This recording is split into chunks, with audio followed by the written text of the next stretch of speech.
hello everyone. Oh, wrong one. Pause. Oh, hello everyone. Apologies for taking a bit longer than usual. Where is she? She's right here. Goodness me. Apologies. That took a little bit. Hi. How is everyone? We're doing the classic. We're doing a little bit of yapping. A little bit of yeeping before everything gets together. Hello, Twitch. Hello, YouTube. Hello, Lowdraw. First off, chat, shoutouts to Lowdraw and X for boosting the Discord server. I have to do something with that now. Chat, we have to make these boosts worth it, clearly. Boosting, congrats on first. Hello, Phoenix. Hello, Alchemist. Phoenix, congrats on the new plushie. Apologies that your sister's cat is thwarting your plans. Hello, Chat, shoutouts to 355 stream streak, by the way. Which means we're about 10 streams off of 365 days worth of streams. An entire individual year worth of Santon streams. I'm kind of concerned with how often I stream, by that logic. Goodness me. Hello, Land. Welcome on in. Ali, thank you for 33 months. You thought your watch streak was safe? Hello, Avi. Good luck, Corey. Thank you for the hydrate. I'm sorry, Phoenix. I go live at the drop of a hat. They give you a chance to save it, though, nowadays. Hello, Frostbite. Hello, fellow. How are you? Your watch streak is well. It's okay. You were around like the 120 range, I think. Like maybe one. You were getting pretty close to 150, I think. Absolute legend. Oh, no, you. That's my goat. That's my horse. How is everyone today? I think we'll do a little bit of yapping before we get the to-do list together. We have a lot of stuff to do this week. We'll do a little bit of Yu-Gi-Oh! Streaming later in the week. We got the tournament coming up. I got a farm gems for Duelist Cup. We're gonna be busy heading on into the holidays.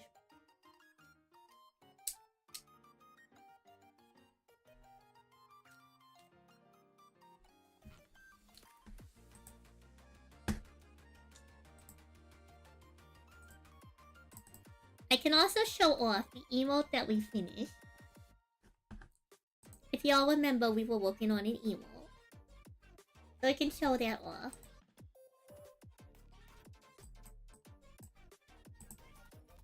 So this is what we ended on. We ended up closing the eyes of the bird to make it really look like it was jamming. And I added some really basic cell shading. Oh, Mark, welcome on in. It didn't process. Also, the VOD for Wizard didn't show yesterday. I accidentally... Okay, I didn't accidentally. I purposely... Hello, the Lucky List. Welcome on in. I did purposely nuke the VOD. The edited version is up on YouTube, so apologies for that. I did end up unlisting the VOD because of privacy for one of our other wizard friends. But if you want to watch pretty much almost the entirety of the stream, the edited version is up on YouTube. Well, welcome on in, everyone. We're hanging out. So the bulb is jamming, and then if y'all remember, we had a really cute starting flame. Like a super cute starting flame. So I felt a little bit sad that we might put that flame to waste. Like, not to waste, but that the flame wouldn't be used. So we made a little icon version of it as a gift as well. I think this one came out really cute. I'm really happy with this one. I think it came out really nice. It's Beam, chat. It's Beam.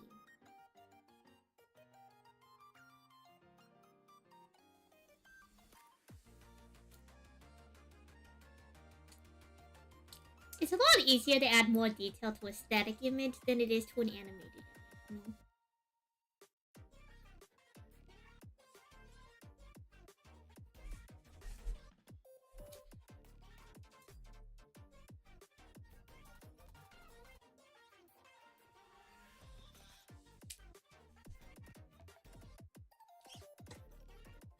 I think it's really cute. I think it's really stylized. I like this style a lot. I kind of wanted to experiment a little bit.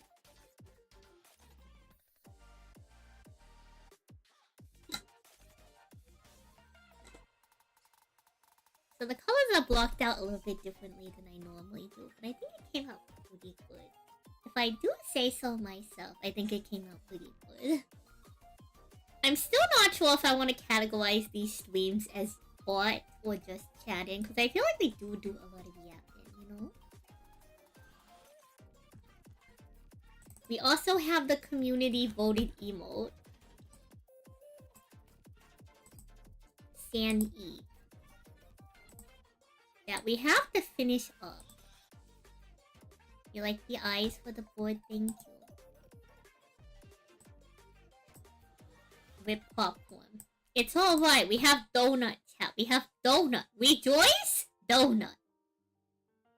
Hello, Sage of Nothing. Welcome on you. Rejoice chat. Donut. Donut. Peak sensory activity. Donut.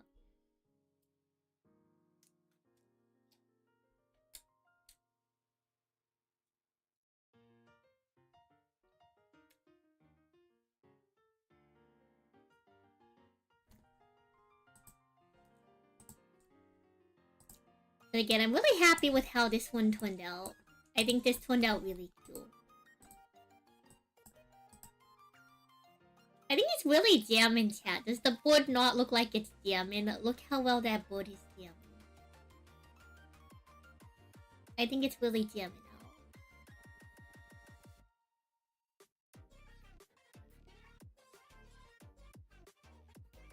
The board is getting down. I know, right? Exactly how it should be. Exactly how it should be. It should be jamming out, chat. It should be jamming out. What's my favorite flavor of donuts? Huh. Oh, chat. YouTube, Lance on YouTube says that donuts are their favorite food. Legitimately. 100%. All facts, no pointer. What is my favorite flavor of donut?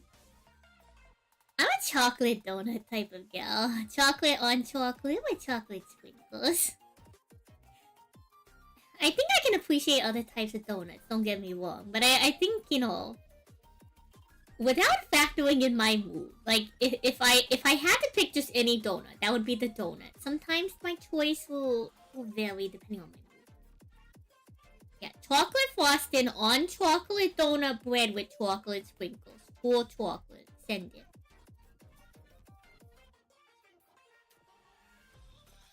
Big fan of chocolate. Also fan of chocolate glaze.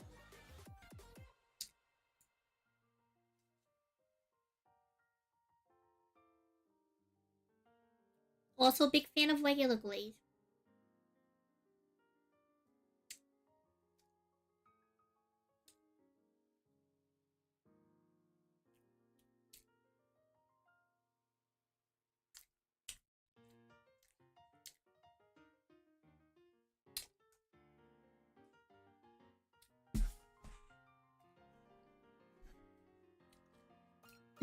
Chocolate frosting donut, very solid donut, chat. I think a chocolate frosting donut with rainbow sprinkles, very nice. Even just the plain chocolate frosting, also very nice. Hello, Kirishima, welcome on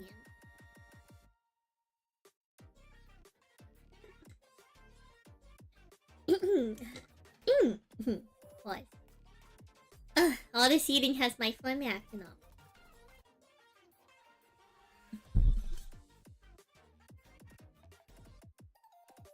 We're still eating, but maybe we can start on the ye old to-do list. Maybe.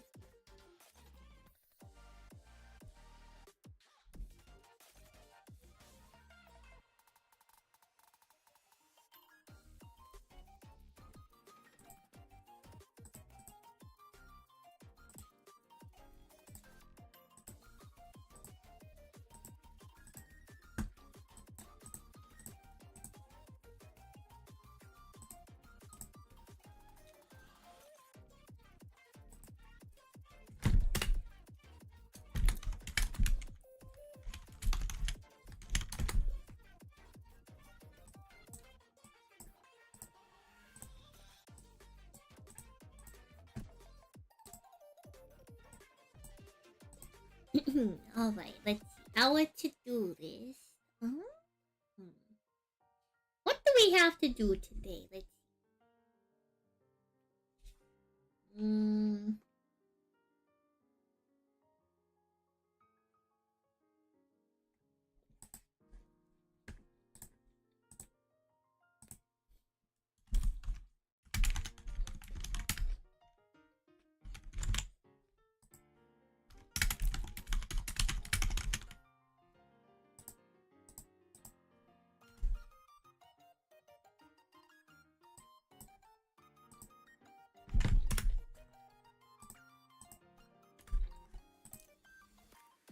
We're gonna make a to-do list. Wait, we have the community emo. Use the monkey paw. What do you mean the monkey paw?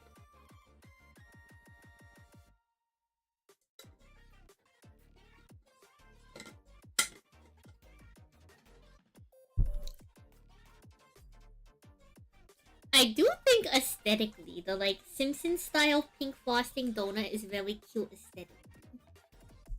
Probably one of my favorite donuts from an aesthetic perspective.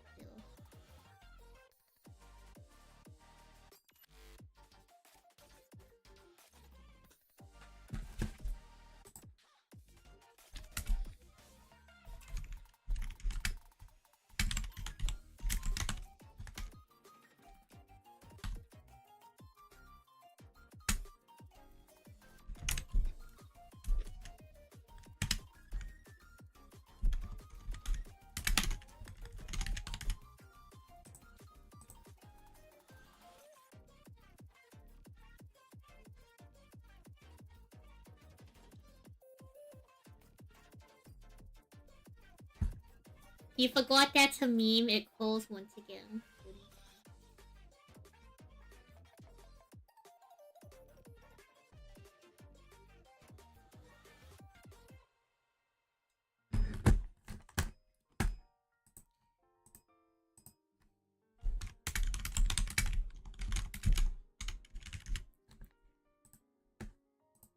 So a hidden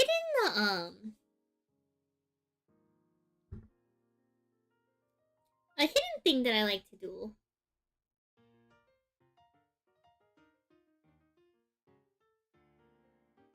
is when people nitro boost the server, I do like to do thank you doodles. They're just random things, right? I think they're random things that usually involve a little chibi, a sand chibi, and then like a nitro symbol, a boost symbol. So I will do one of those little doodles.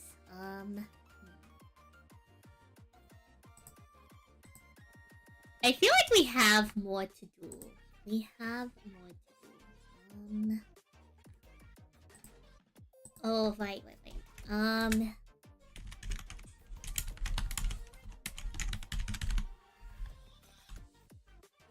Okay, so I have some more Alestos decks that we're trying to give out. Thank you, Ben, for Quimbiz.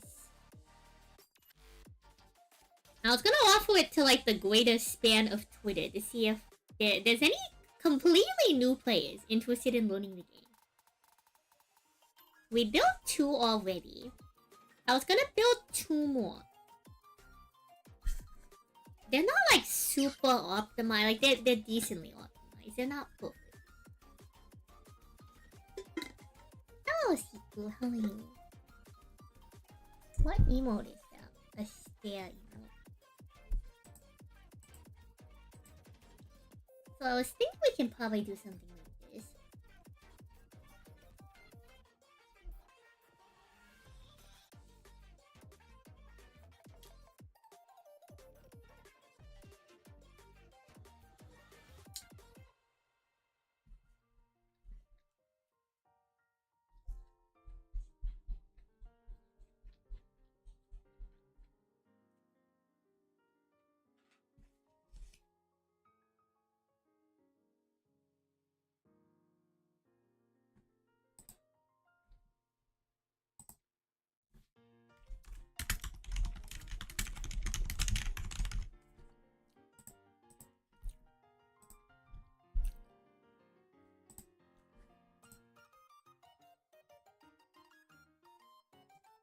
So something I do have to do, I have to look at music samples. So I'm trying to get custom music made for the newest upcoming San POV.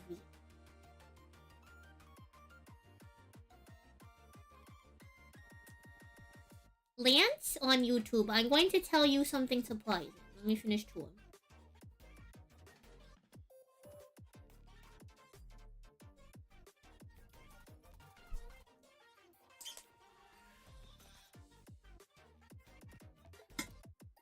And chat, you're gonna find this surprising as well.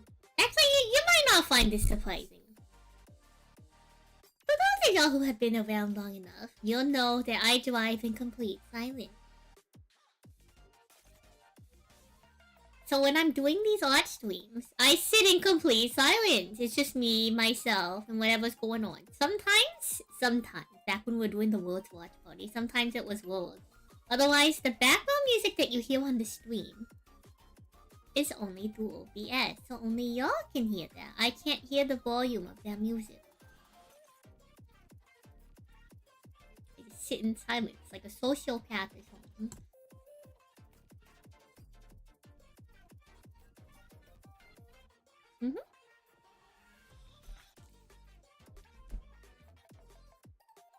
It's not that I don't like to listen to music, chat. I like listening to music. I just don't do it very often. That's why I don't have stuff like, I don't have Spotify or like Pandora or anything. When I want to listen to music, I just go to YouTube and I look up the music. Like, I look up the specific song. I don't even put on a playlist. Like, I look up, in my head, I'm like, ooh, I want to listen to this song. So I look up the exact song and then I listen to it and then I'm done.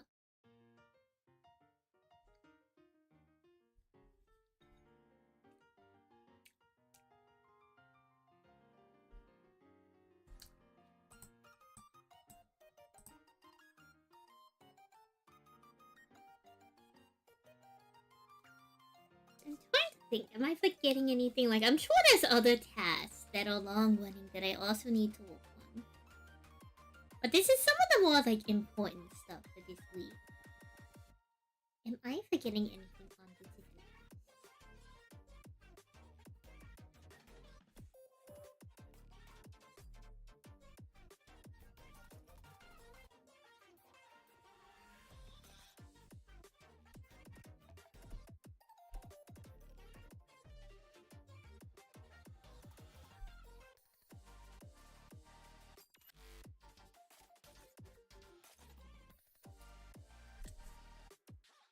I think sometimes I do get in the mood to listen to a song on repeat.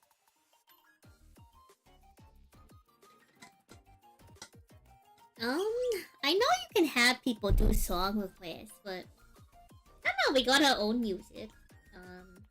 It honestly would be more for y'all than for me. I wouldn't even be listening to it.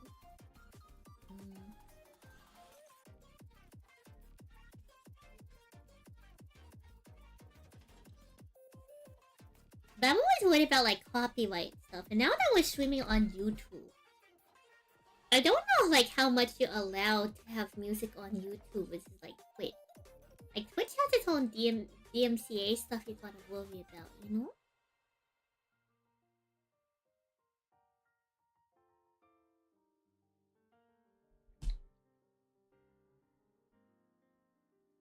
I can only imagine it's a little bit more strict on YouTube.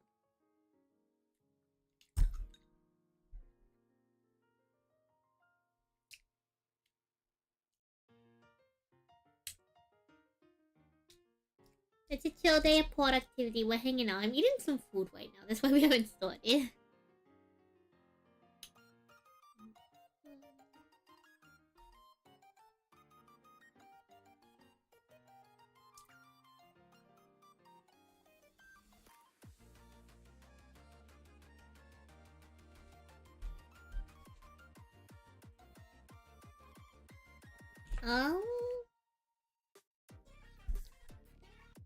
It depends on what I want to listen to be honest.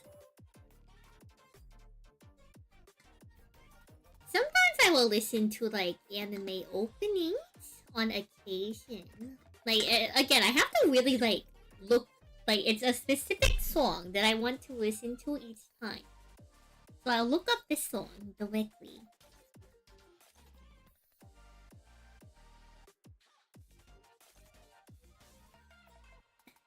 say like I have a pretty like wide range of music that I listen to.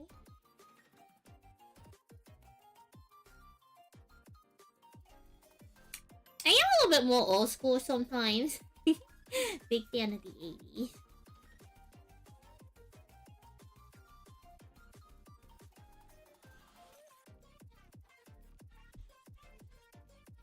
Let's...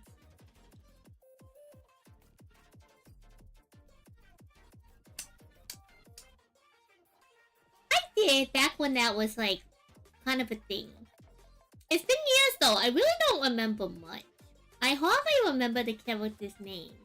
I just knew that like all the other gremlin gals in the school were like, oh, I'm the blue hair girl. She's just like me for real, for real. Obviously, we didn't talk like that.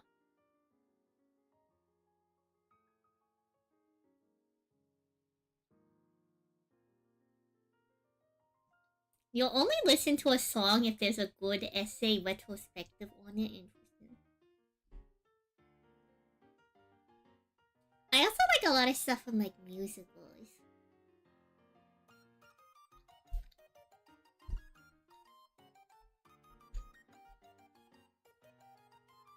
Though funnily enough, I'm not like a huge like theater kid or anything like that. I like some of the soundtracks from some musicals. I don't go out of my way to watch every single musical.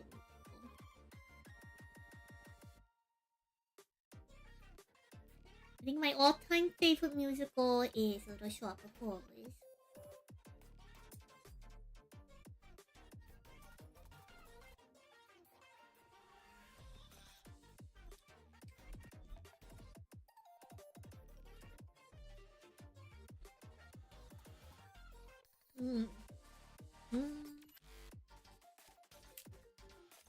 I know back in the early 2000s, a lot of my friends online, they would listen to Nightcore unironically.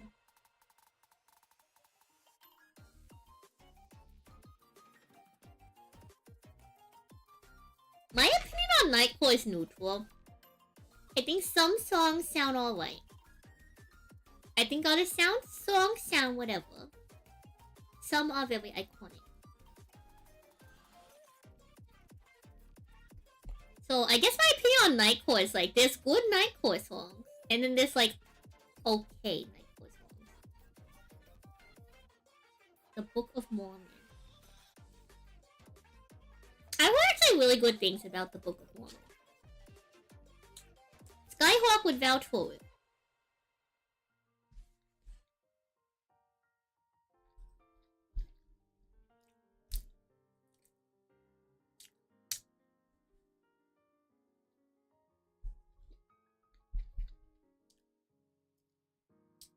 A musical that I didn't anticipate being really good was Shrek the Musical. Shrek the Musical, unironically, has a really phenomenal soundtrack.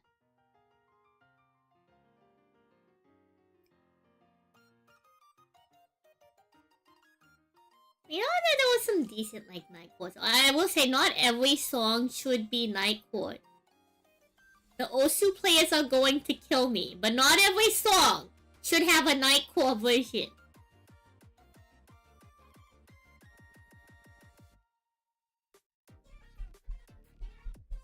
Two Yapplers. Hello, Krishanti. Welcome on in. I also have to. Oh, yeah, okay, that's why I gotta do pause.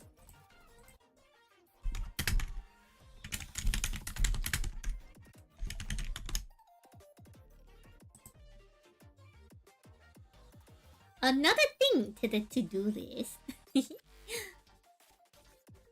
But no, like, actually, the Shrek soundtrack for Shrek the Musical is really good. I think some of my favorite songs are the, like, the opening and the reply song, are really good. And then, what's it called?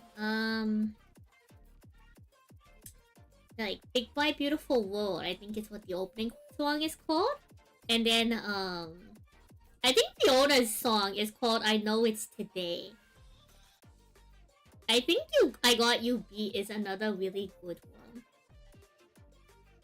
And then there's another one that like Shrek does. I think it's called Who I Would Be or What I Would Be.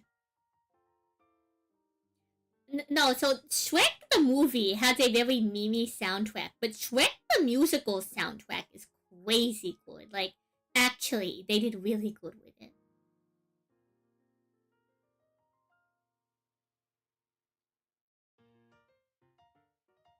Adult version of the Muppets, interesting. Yeah, Shrek has a musical. And I went to go see it. I went to go see a production put on this. We went like... We went all the way down to the Second Center for Performing Arts. And I thought, man, Shrek the musical. I'm not sure what to expect. Like, I don't think it would be bad, but... Why did I see Shrek the musical? Okay, if someone comes up to you and says, San, do you want to watch Shrek the musical? Do you say no? Do you say no to watching Shrek the musical in a live theater production? Who says no to that? Come on! There's a chance of a lifetime! It sounds fun! It sounds interesting! How could you say no if your friend says, hey, wanna go watch Shrek the musical live in theater? Have y'all no whimsy. Have y'all no whimsy. I think that sounds really interesting.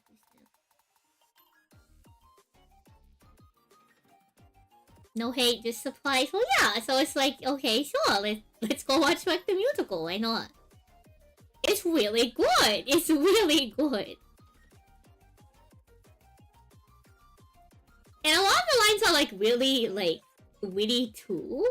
And even some of the songs that like I didn't list a lot of the songs, like a lot of the side characters are very cute. There's a very interesting kind of side theme that they have going on where the fairy tale creatures are very much like an allegory for like the queer space. Especially with like, if y'all remember this, the big bad wolf who dresses up, the wolf who dresses up like the grandma.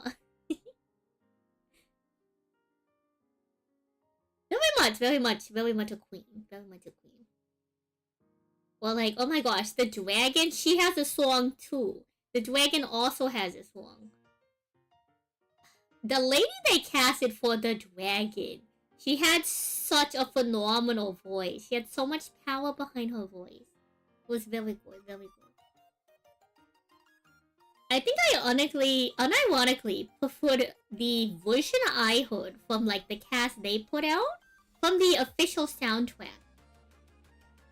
Does she sing to Donkey? Yeah, she does sing to Donkey. She sings to Donkey, but she kind of like has her own song too. Like, it's a little bit both. She starts off doing her own thing, and then it's directed at Donkey afterwards. It's a whole thing. One soundtrack I haven't listened to that everyone keeps telling me to listen to is Epic the Musical.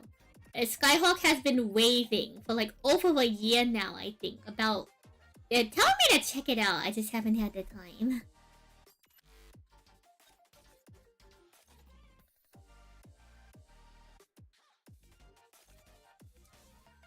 You think the dragon should have spoken in the movie?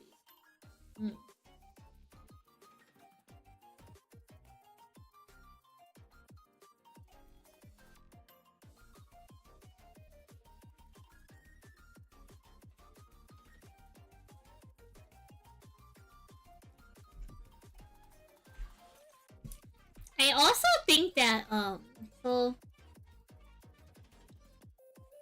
It's not that Shrek and Fiona don't have chemistry in the movie. But you know, as all things do when they come to the stage, there's a little bit of changes. And I do think the changes that they make on how Shrek and Fiona go closer actually work really well for the stage production. They work it into a song even. Hello Eric, welcome on in. Shout out YouTube. You just noticed the first thing on the list. Yeah, we gotta make a to-do list. I'm not done. I'm clearly forgetting something. We're clearly forgetting something.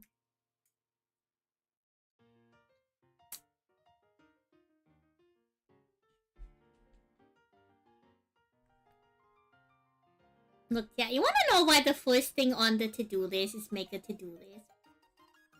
It's cause it's hard to get started on stuff. Okay, chat. It's really difficult to get started on a list of cats.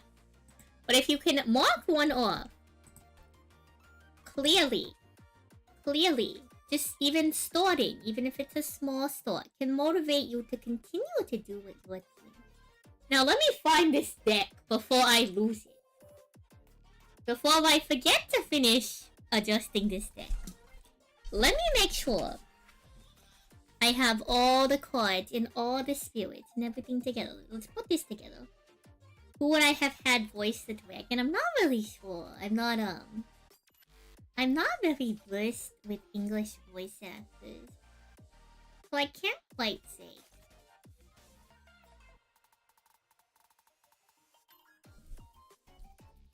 I will say that, I feel like it's hard to categorize her.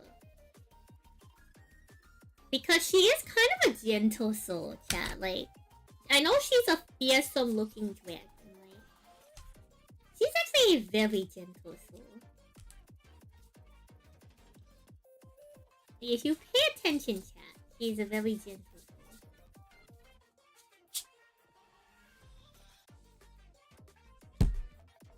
Eddie Murphy's wife? Cool, you could just cast it like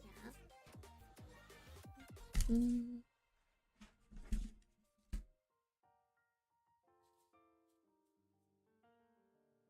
No, I cannot sing praises enough about it, unironically. It is just a really good production.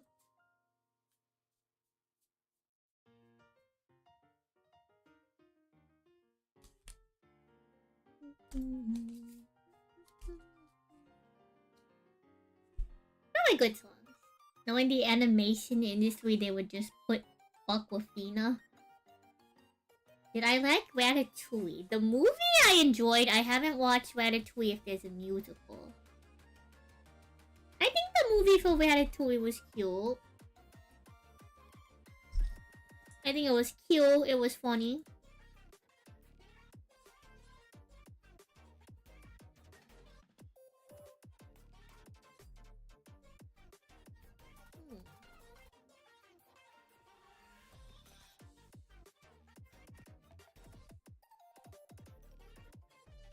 You know, I'm not surprised that there's a Ratatouille video game. Like, they made a... What is it? What was that show?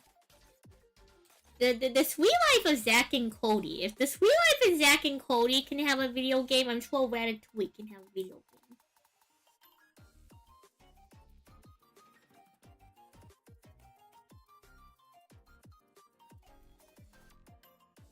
I think Ratatouille is a very cute film, and it has a very nice message.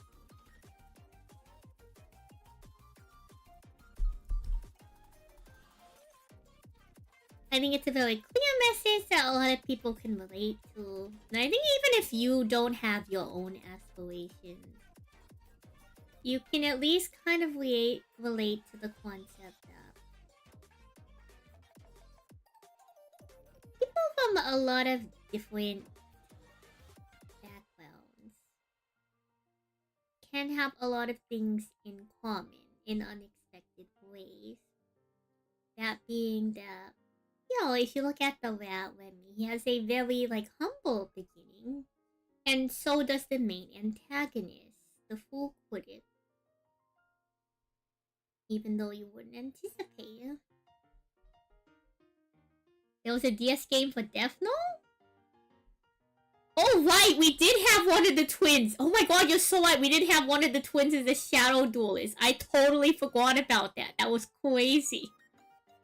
That was crazy. They gotta bring back the Shadow Duelist.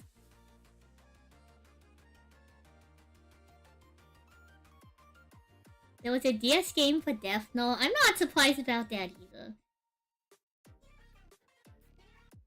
He used Labyrinth? Okay, get the other twin in here. Get the other twin in here.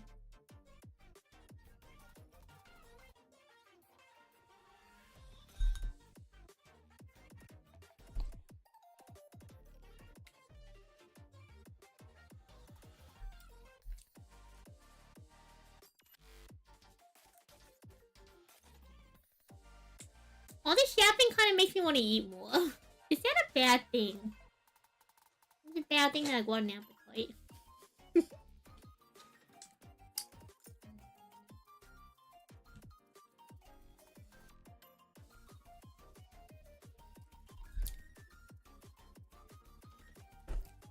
You can see how Wally happened.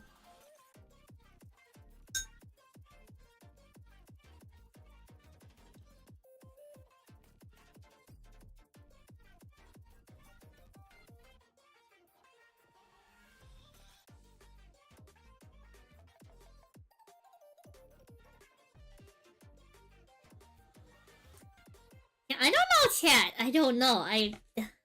Why am I still hungry? Why am I still hungry?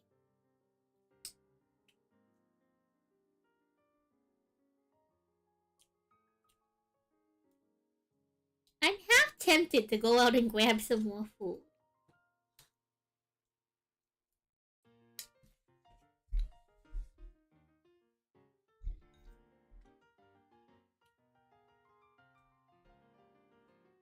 You're confused on the theme for Ratatouille?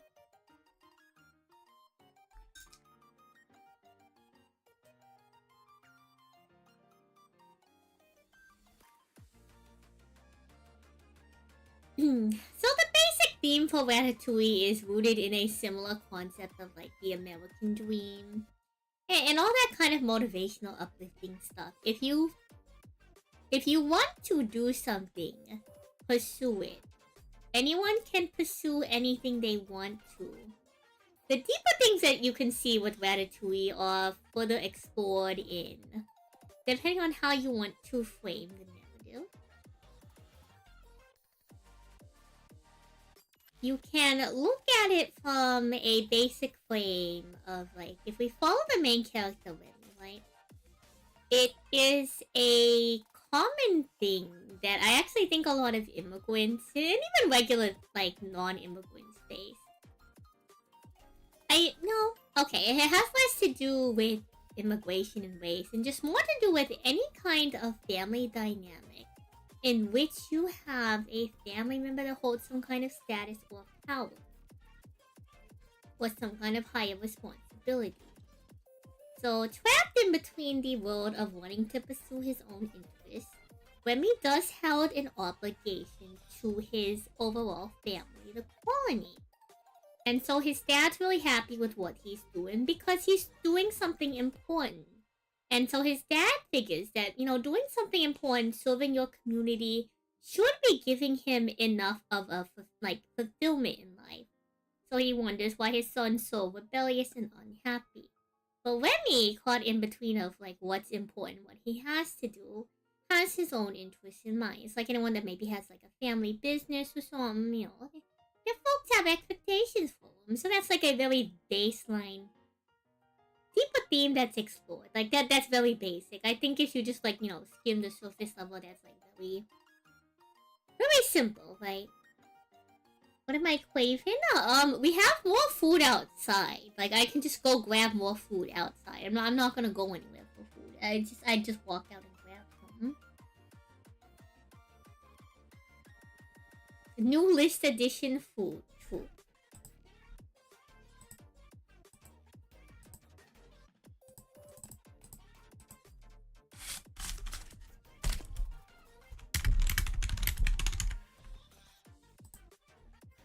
Should we cross that one off now? Should I go get more food?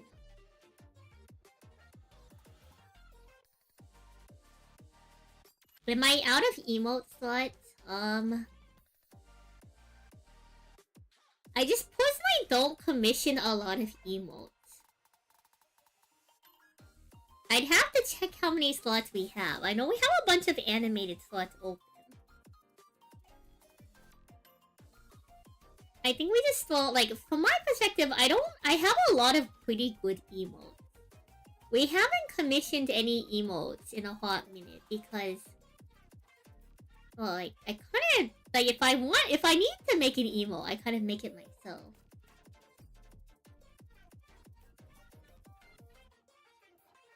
There's a lot of good ideas for emotes, chat. It's just really hard for me to find the time to make them. I haven't even consistently finished a lot of my other work that I have to do, which is why I'm trying to rein myself in with these productivity streams. There's a lot of stuff we gotta get done, you know. I suppose you know what, this is a good time. This is a good time. You let me know your concept, and I will go grab some food. I will grab additional food from the kitchen, and we'll be right back. I can put the board back on for y'all to watch. Y'all can watch the board. The board will do its thing, and we'll be with some food.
Alright, we're back with more food. A lobster tail slap. I know that has been wanting like a lobster tail emote for a while. I don't think I have the example, but like, you see those emotes where it's like a wiggling tail. I know that has been wanting those for like a hot minute. Maybe we can make that in celebration of reaching 365 consecutive streams week. The board looks good. Thank you. Thank you, Elliot. Yeah, just like that. Oh, like I was saying with Ratatouille. So that's like a baseline surface type theme. The concept of having to like look at the position that Remy is put in. You frame that a little bit further, and it actually parallels what you see with the guy that he has to help out, the guy that he's in the hat with. So Remy knows his like intended purpose, that he seeks out something else, and then you have what is his name? What I forget his name, but you have the guy that Remy is with, and that guy really doesn't have much going on. Yet you find out in the movie that that guy is actually part of like a greater destiny. So he has something in store and planned for him. So he has someone who already has their whole life figured out for them, but seeks more. And someone who has nothing and kind of stumbles into a role. And you kind of get to see the two perspectives of like, how do both of these individuals that have such like a large legacy fulfill that legacy? And so Remy is very talented at what he does for the colony, versus the guy he's with has no talent at all. And so sure, the film tells you anyone can cook. Yet the guy that Remy controls can't cook at all. And if you follow that down to like, from where the origins of that guy comes from, it creates a pretty interesting message in showcasing the concept of not just anyone can cook. It doesn't matter where you come from. It doesn't matter if you're... Of course it doesn't matter if you're a mouse, right? But it also doesn't matter if you are like the child of a super professional chef. Not all traits are something that are inherently learned. Some people do have a talent for things. Don't get me wrong, chat. People do have a talent for things. Yet throughout the film, you can also see that despite Remy having a talent, there's also something that he trains. He is constantly experimenting with new flavors all the time. And I think that's something that gets a little bit overlooked on this case, because, you know, when people look at like an artist or like particularly musician, people see like a good musician go, wow, you're so talented. And that could be true. They could be a talented musician. Yet at the same time, making the comment that, wow, you are so talented, is a little bit dismissive of the amount of time and effort that musicians or artists put into perfect their craft. So I think it does, like, you know, it does create a potential room for discussion if you look a little bit deeper into how you want to frame the narrative on it. I don't think it's something that people pay a lot of close attention to, because, like, it is a family movie at the end of the day. The themes are very straightforward. There's not a lot deeper you have to go beneath the surface to look at what's going on. Yet there's, like, a lot of nuance to it, because, like, along with that parallel, like, you know, between Remy and the guy that he's kind of controlling, they're, like, a little bit loyal to each other. When you get to the critic, he and the critic do kind of come from a very similar origin. So it kind of ties itself back together because, you know, somebody who then also puts in kind of that effort to get to a high place can also recognize the amount of, like, effort and work that Remy puts in. Alfredo Linguini is his name. Oh god. I'm so sorry for that fictional man. You want to say it was to pursue the meaning of your lives? I think that's also like there's a lot of valid themes to the film. And it really just depends on what you're trying to lift from it. Because everyone has their own unique experiences, and media influences people in different ways. You remember lobsters trying to wave their tail in the video game. Interesting. Alright, back to the food. Actually, you know what? Back to the to-do list. We got the food, chat. We got the food.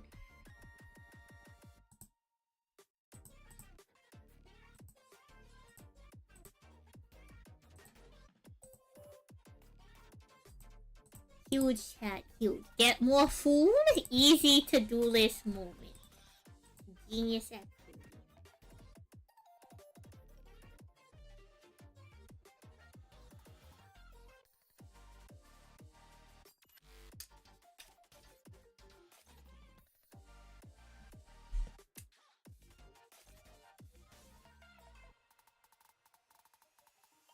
What you're going to add right now?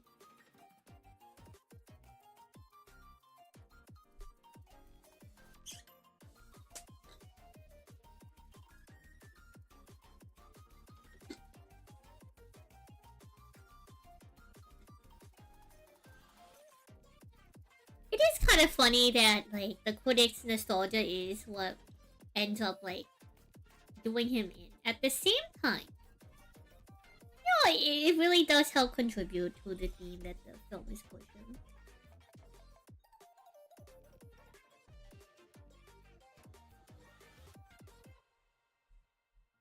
They're trying to make... What, are you trying to tell me that they're making a live-action Ratatouille? Because that sounds kind of dumb.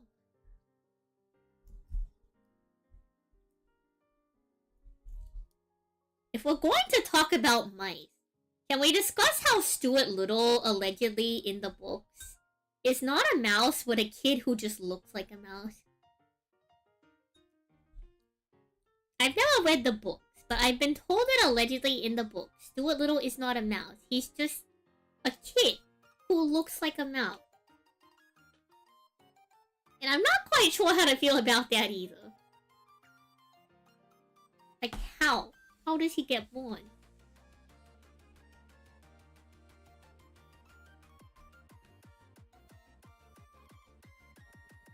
But you know, chat, maybe some things are best left. Some things are best left unquestioned, you know?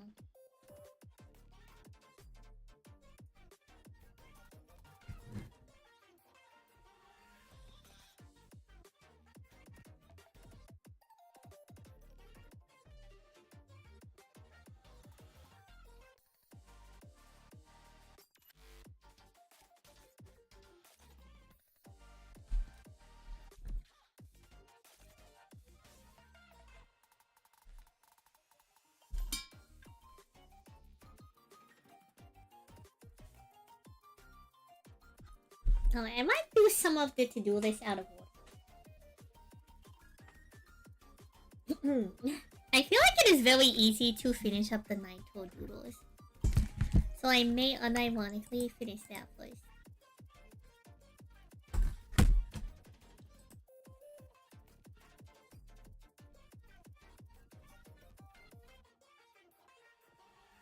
You saw the cover for the book and there was a mouse on it.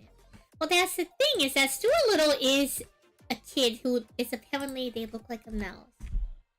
It's not like they were small as a mouse. Like, physically, they look exactly like a mouse.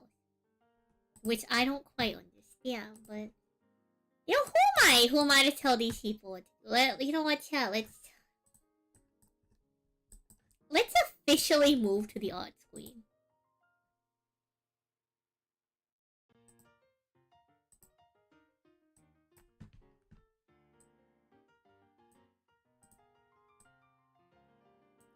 Officially move to the art screen.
Alright, good sketch, good sketch. We'll use that as the base. A cheeseburger would go hard right now. You know, speaking of cheeseburger.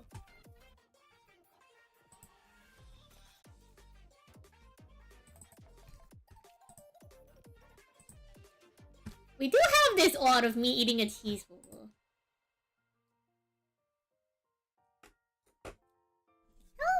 onion heating as well.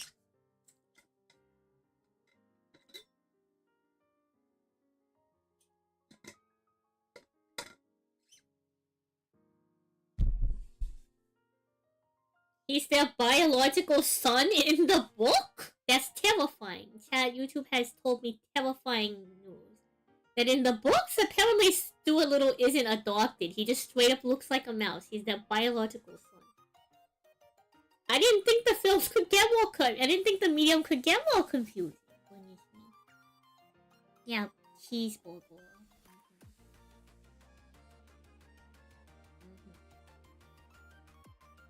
Don't you know I'm a booger fiend, chat? Don't you know I'm a booger fiend?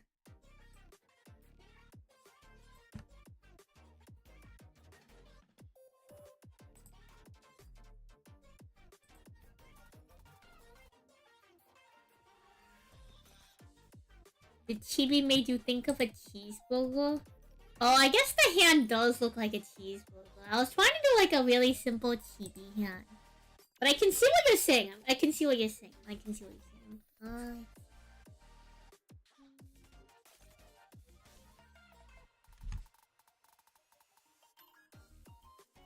Yeah, the sign up for tournaments is in the Discord, but let me, you know what, you're right, chat. Let me put a link out right now, chat. Let me put a link out to the sign up for the Sand Sally Dragon Nails tournament. Sand Sally's Dragon Nails Day celebrational tournament.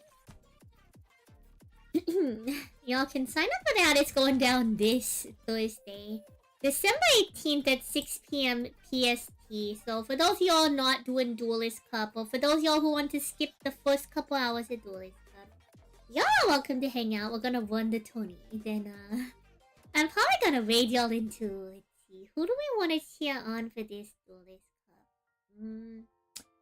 I want to cheer a lot of people on for this Duelist Cup. But my goat, my horse. If Ray's live, I'm sending y'all to Raymond Young Guy. What a cool guy. You know, speaking of which, Ray gave us a Pirelli core on paper. So if I get enough cards, we can have cats on paper. Which is super nice of him. Our coach is so good to us, chat. Our coach is so good to us.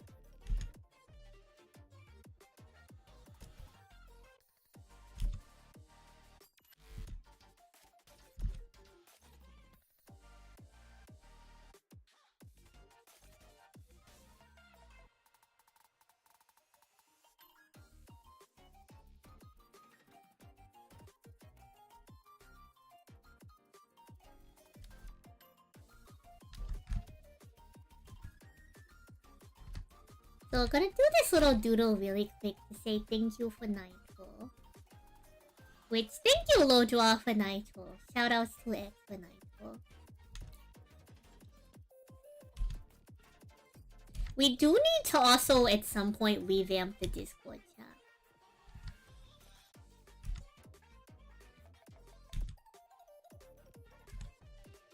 I have been meaning to do a revamp for the Discord.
And then we'll grab the pink and then let's draw the little knight with them.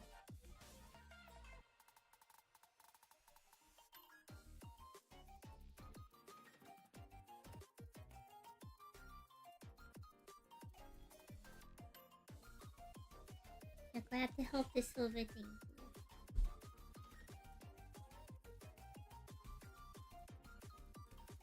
You hate all weird cat. True, Ma, the weird cat's back. It's fine.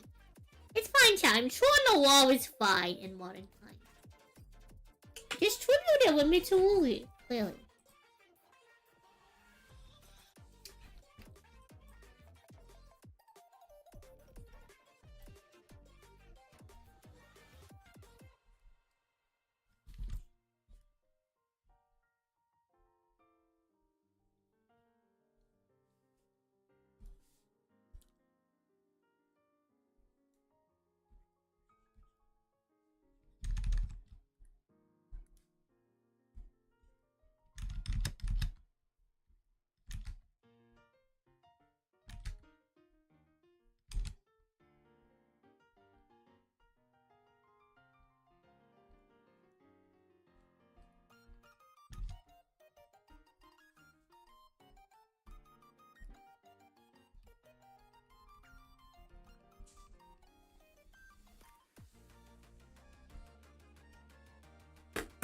There we go. There we go. After you sign up, you'll see it on Master Duel. How it works is I make the duel room the day of. So you tune into the stream. I get up the duel room. I make the brackets on a separate website. And then y'all play it out. Depending on how many people there are, it may be double elim or single elim.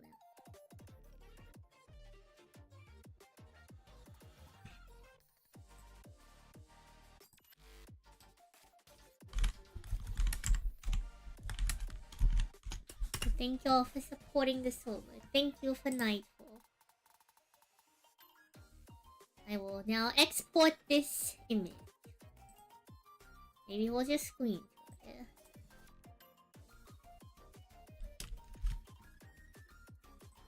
I hope you like our little doodle.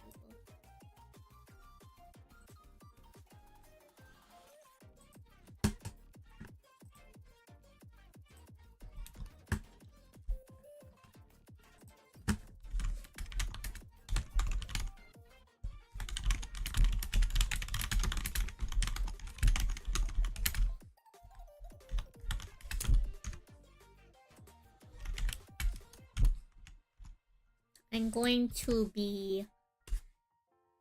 Y'all will be seeing a ping in the notifications channel.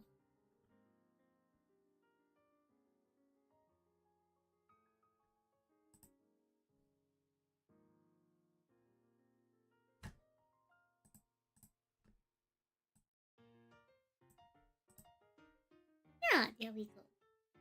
So we can cross yet another thing, chat, off our to-do list. So let's go.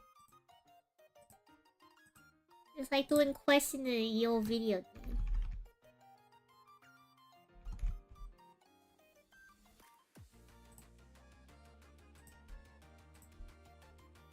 I know that says plural, but you know, it's fine. I think I was doing a like study on shading with this one. I don't think I did this one on stream, I could be wrong. But I was doing kind of like a study on like shading.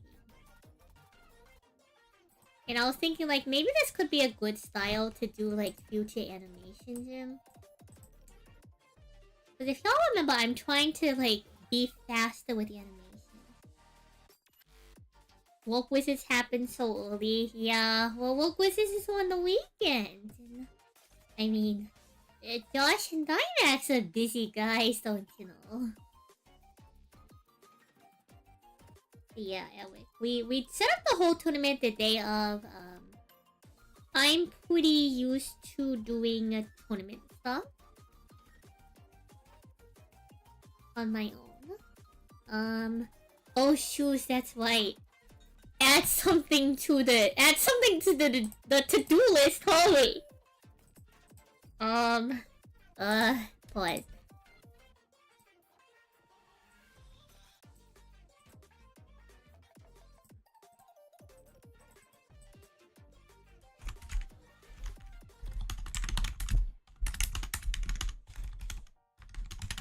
We might have a co-host, we might not. I'm gonna need to confirm with them.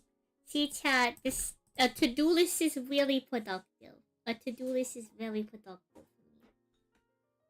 We would have forgotten otherwise. It could have ended terribly.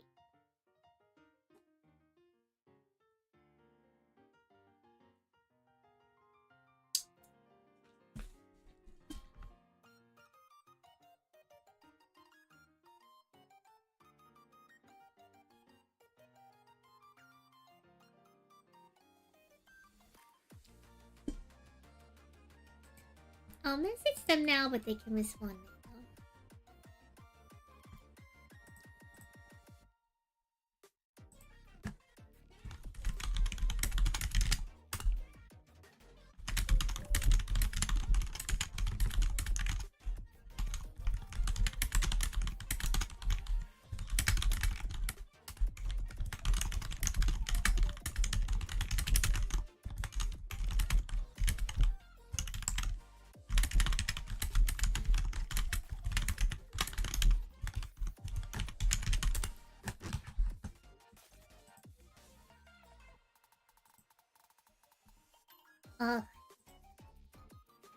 So we went ahead and sent a message. So, we're gonna change this to send message to confirm.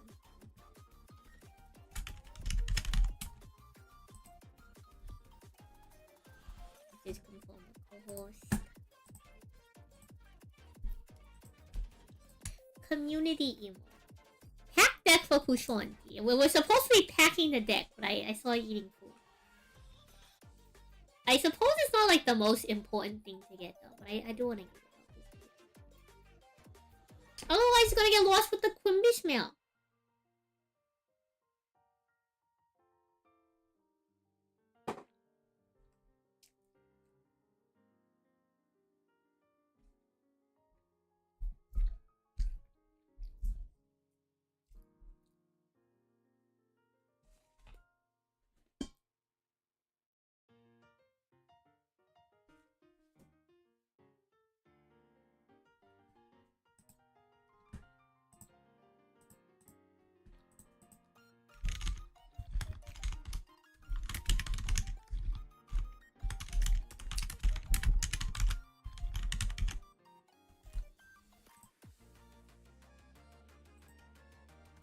Okay, cool. We've confirmed our co-host.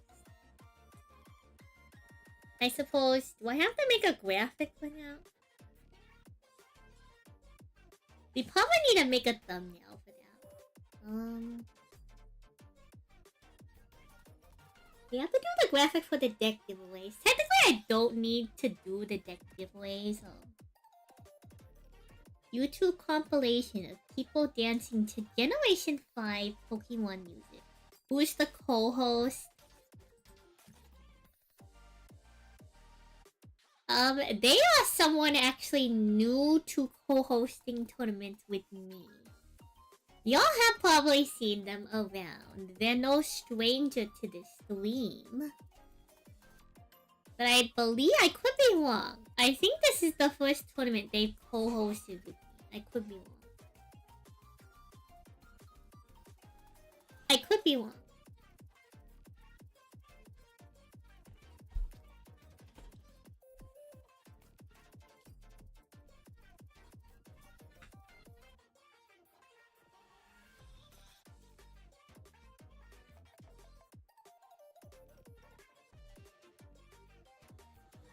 The only good Pokemon game. Whoa, wait a second.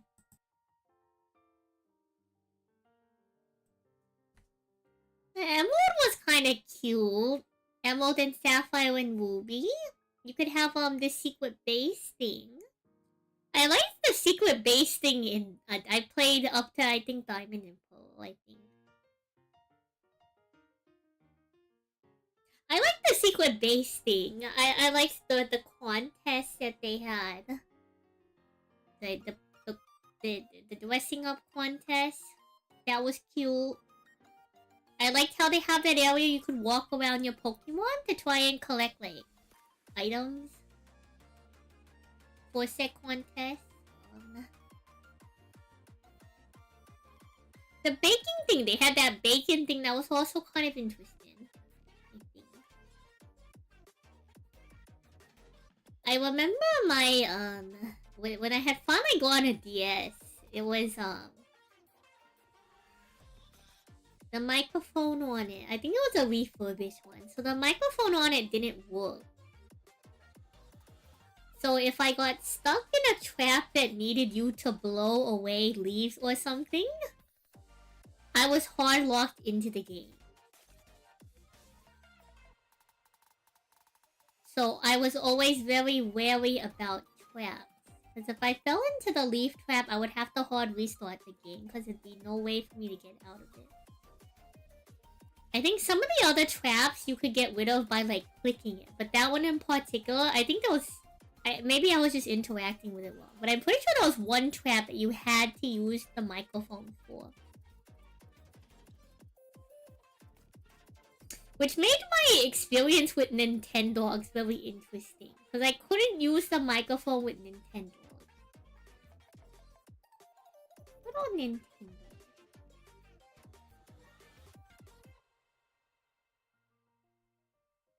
Okay. Maybe we can do a short segue. Not segue, a short tangent.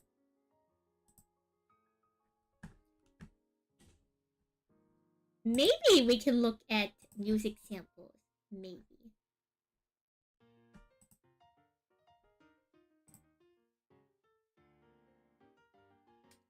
Maybe we can look at music samples. Maybe.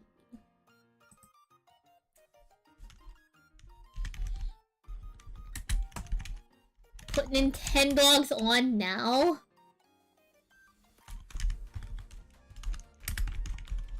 Does Nintendogs have beat music? Maybe Nintendogs has beat music.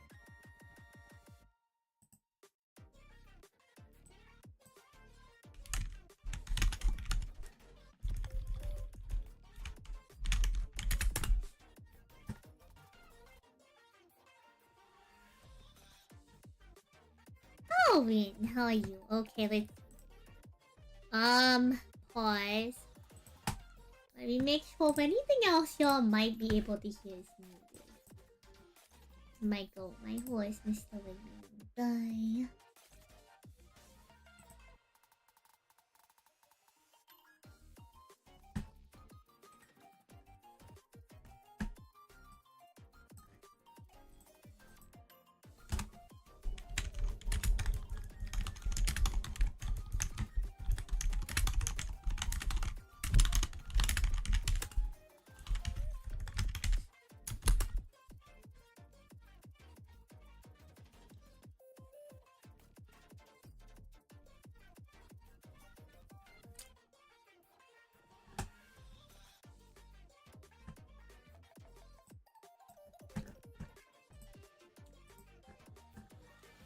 Alright, let's see. We have Nintendogs bath time 30-minute loop.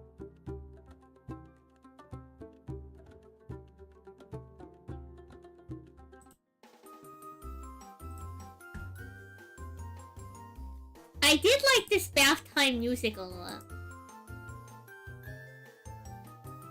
Thank you for signing up, Ellen. Can y'all hear the Nintendogs music? Here, mute the sensory. Chat, can we hear the Nintendogs music?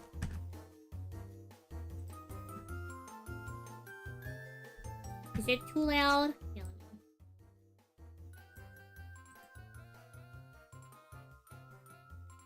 Chat, no one's telling me if y'all could hear the Nintendo music.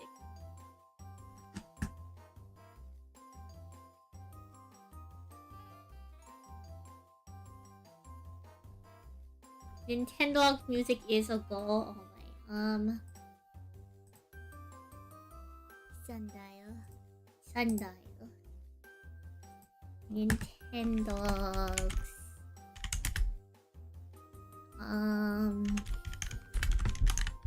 Is there Nintendogs beach music? I wonder.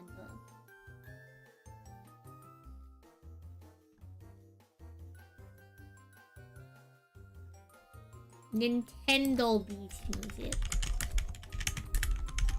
Maybe there's Nintendo Beats music that we can listen to. Okay, Nintendo, I'm sorry, but like...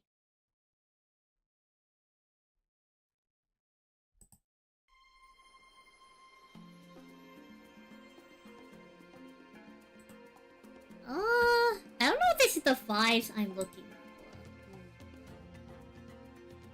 We're so getting copyrights like for this.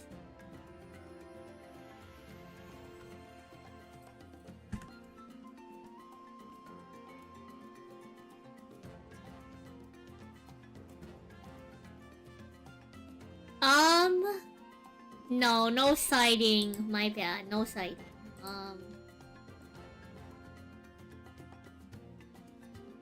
No, the Macedor format.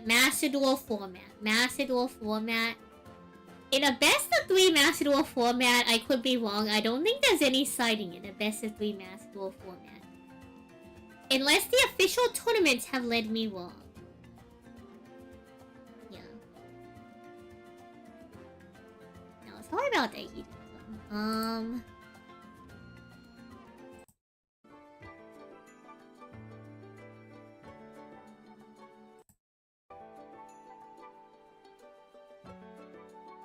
Is this the same soundtrack? I'm confused.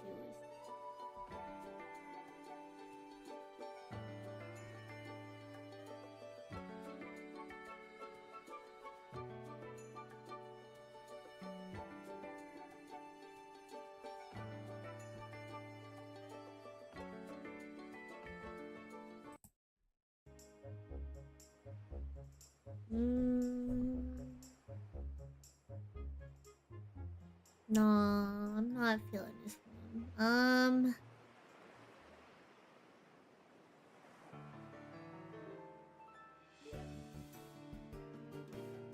am I feeling about this one?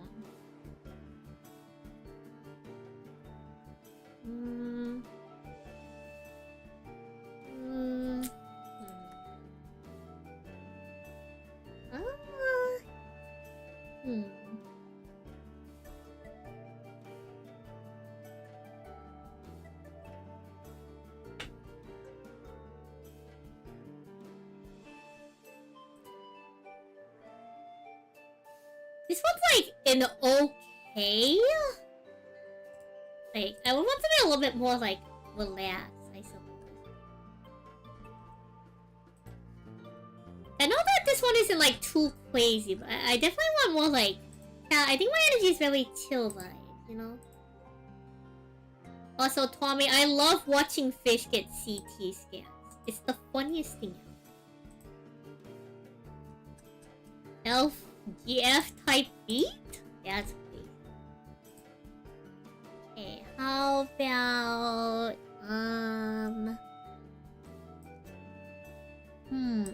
21. Yeah, let's start 21.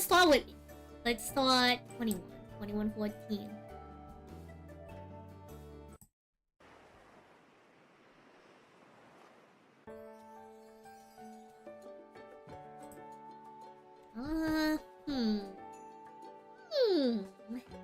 How do I feel about this? This does have like an ocean feel to it. This is also a little venturous.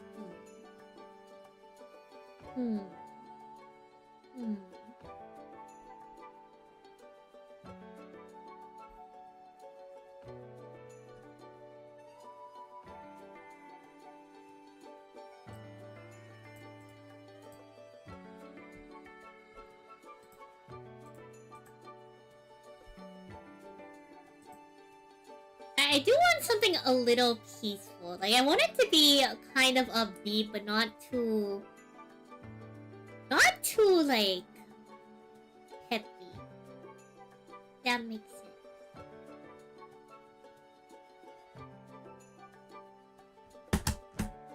I don't know if that feels like too unspecific.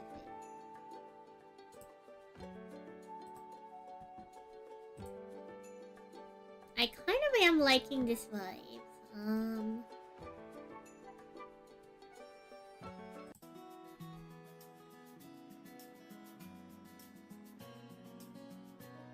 Hmm.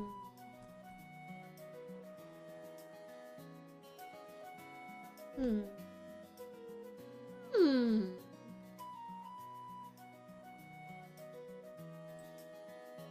How am I feeling about this one? What music am I looking for? I can't divulge too much about what I'm trying to do because it will give away the theme of the CN POV. But think of a very I wouldn't say the word in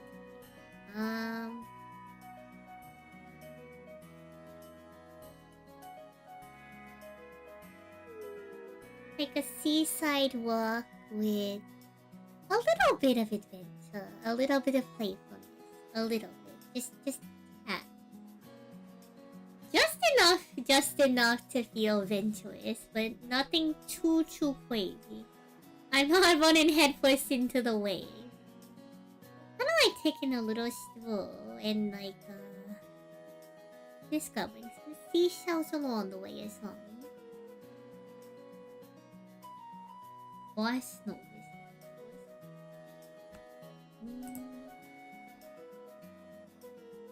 Let's see.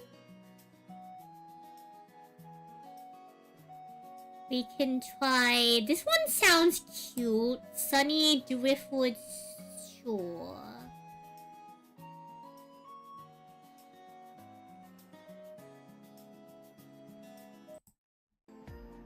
We'll be towards the end of this one.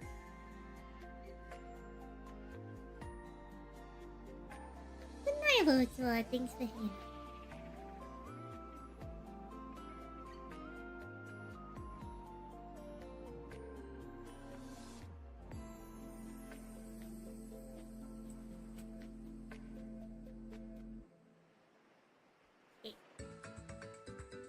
This is a lot more upbeat than I anticipated. It sounds like Mario 4 music. A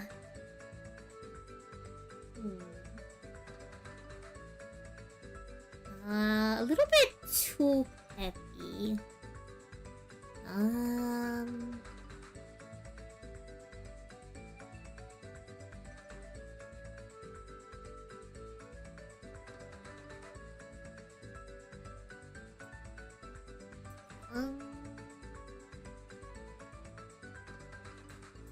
47.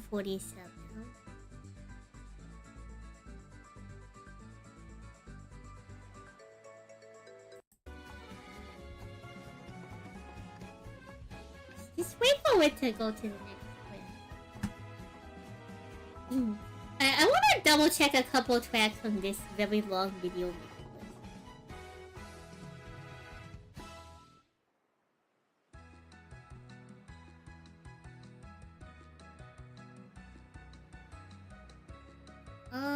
No, I'm not really feeling that one.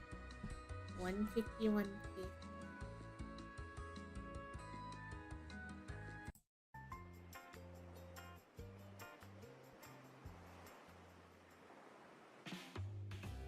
Some of my decks have Maxi in it. Some of them don't. Normally I don't use Maxi just because I think that this music is very distracting. A lot of the reason why my decks don't have Maxi in it is just because I think I don't really need the chord.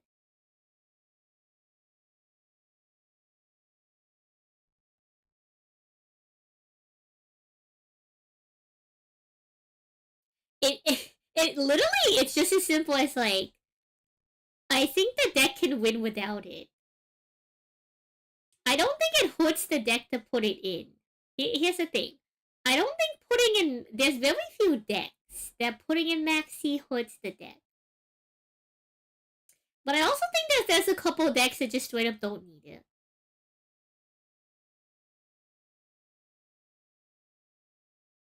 Like, if you give me a list with Maxi in it, I really don't care if I have to play Maxi.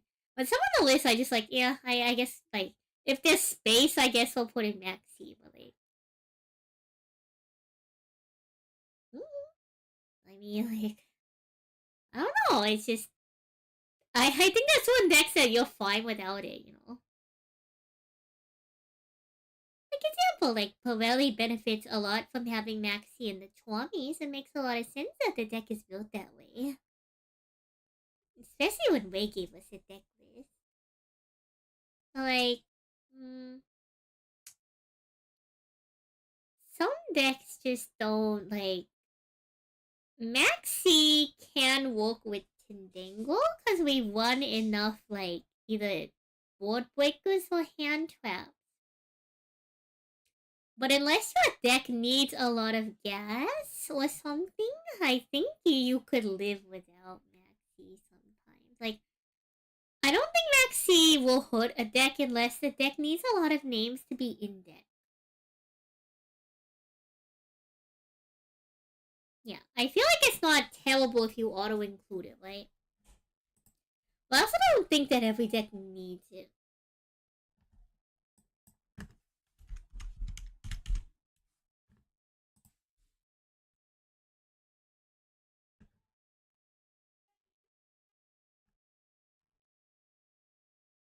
I'm not sure what Bossa Nova means. I'm just gonna go with the first.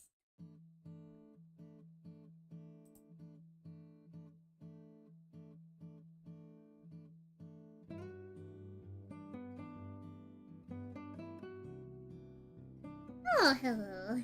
Check my stream tags, they got reset. My stream tags did get reset! Wait, how did that happen?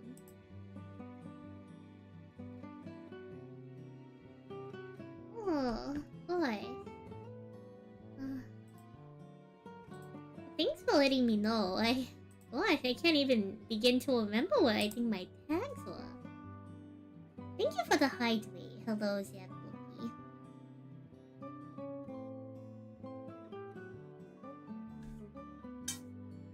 Oh, let me give you a hydrate.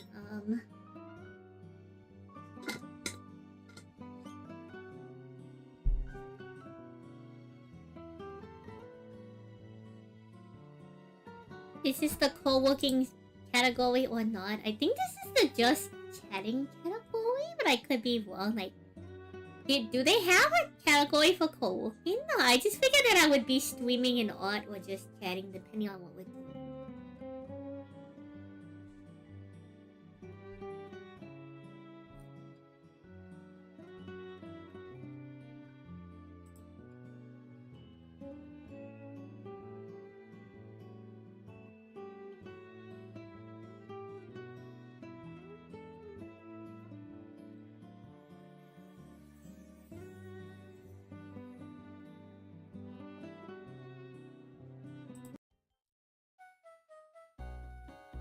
There is a co-working category. Interesting. Maybe we can try it next time we have a co-working stream. That could be interesting. Okay, my only concern is...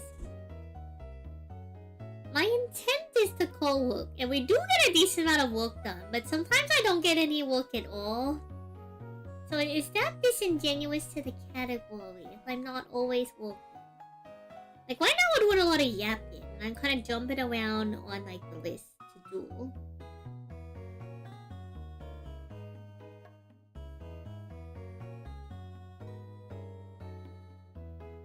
I don't know. I'll have to put this into consideration. I kind of wanted to give the person who's working on the music kind of free reign as well. I think that's like something nice to do for artists.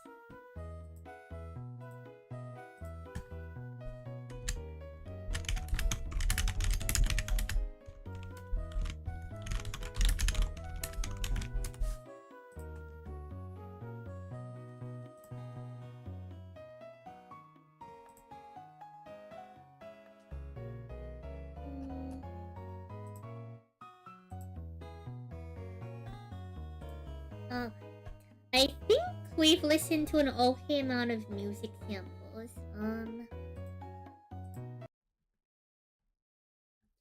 I'll try to use this to narrow down some, like, music samples, but... I don't know. I don't listen to to a lot of music, so you know. But I do think that there was stuff that we should probably getting on to. We should at least finish like one legitimate piece of art. Not that this isn't real art. Don't get me wrong. Like this is real art. But this is more like a sketch or a doodle. We should actually finish some kind of like legitimate art today, ideally. I think that is at least one productive thing we can do. Amongst a couple other things.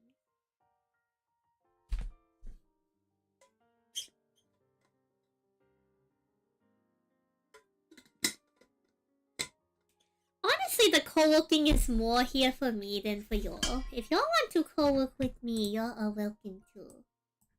At the same time.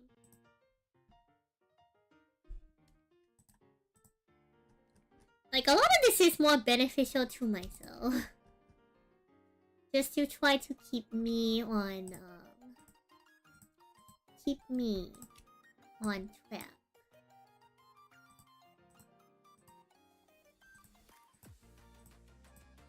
But I hold myself accountable, don't you know?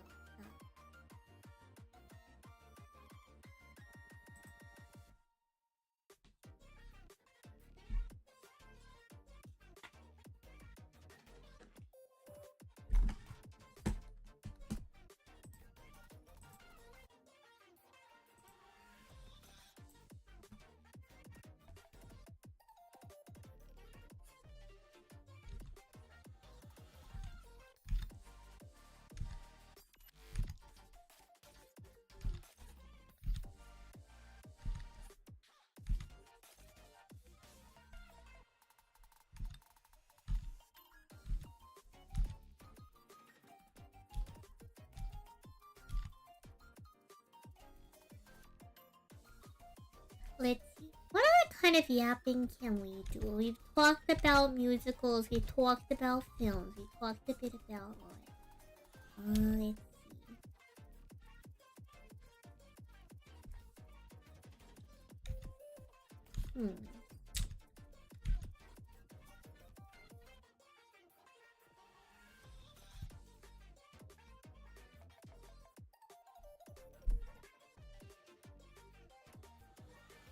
In terms of what I can probably anticipate for the upcoming tournament.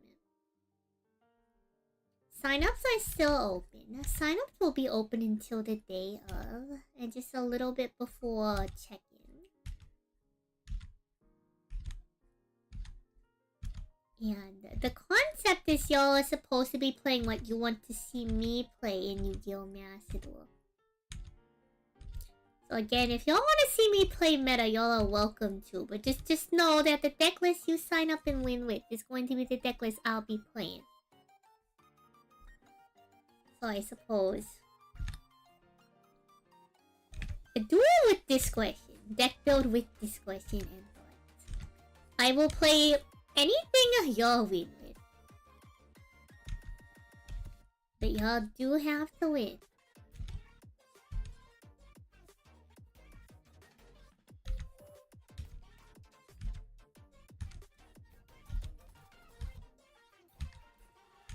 I am curious to see what comes out. I am a strong believer in Rogue decks. I believe that Rogue can and will.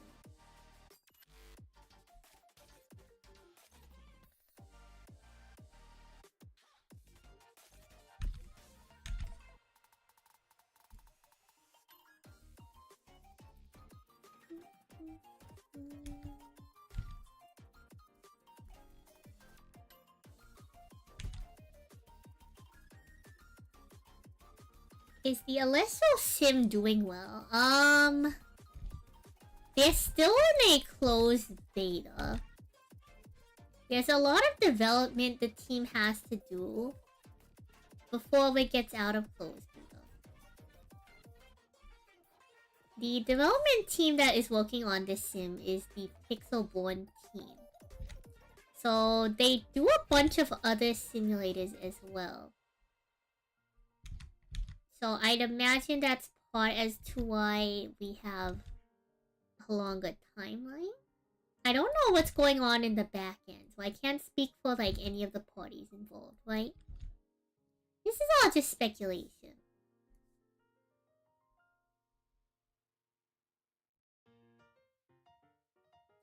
But right now, there's just a lot of development that needs to be done before it's like a fully functioning film.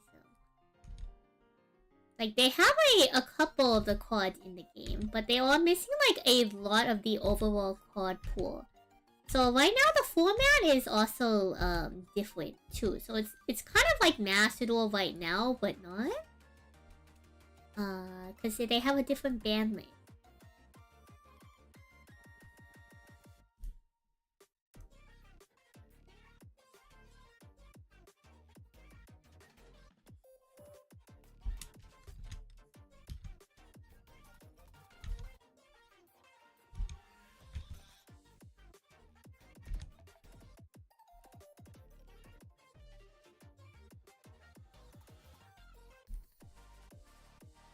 So, the Arsenal Sim is kind of just like in a pending mode right now.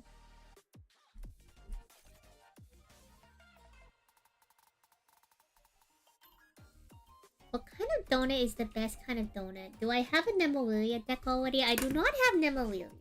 No. I have told chat. Hello, Clothing, by the way. I have told chat. Yeah, on the record. On the record. I am a full chocolate donut, chocolate sprinkles, and chocolate icing type of gal. But I can appreciate a lot of different types of donuts. So sometimes I'll be in the mood to have a couple other types of donuts. But if you had to just like fire one off at me, I would default to chocolate donut with chocolate frosting and chocolate sprinkles.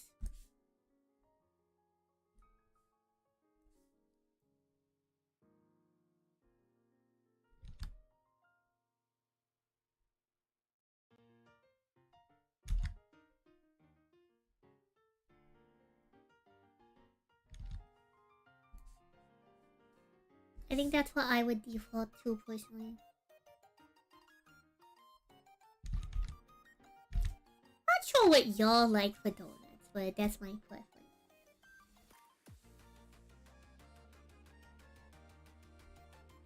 I can appreciate a lot of different donuts. I can appreciate a very classic glaze.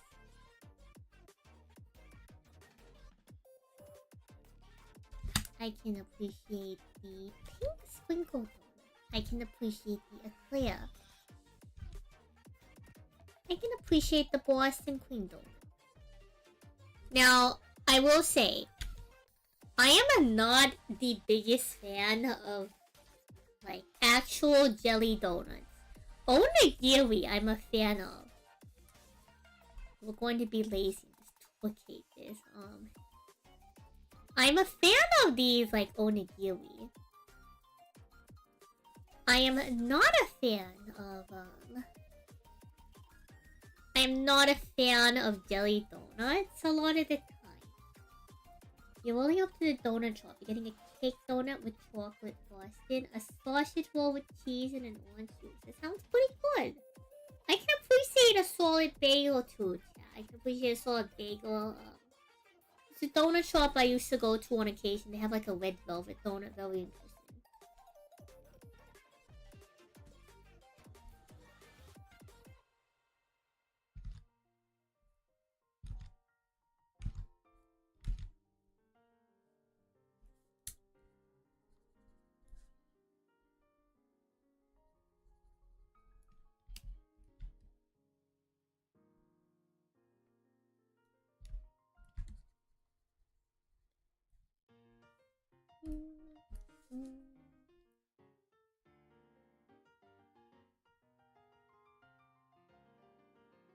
There's a lot of really good donuts out there, chat.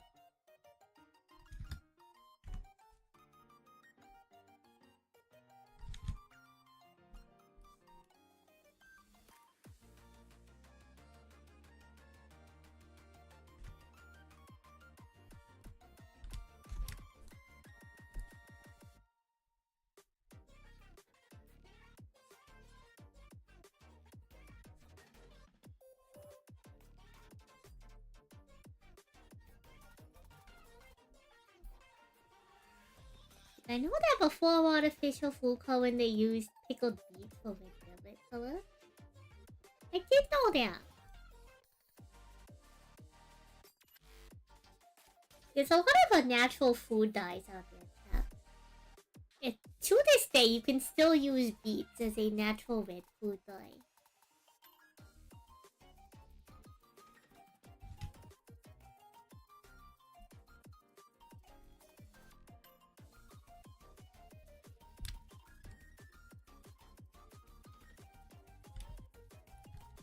Now I just gotta clean up the line.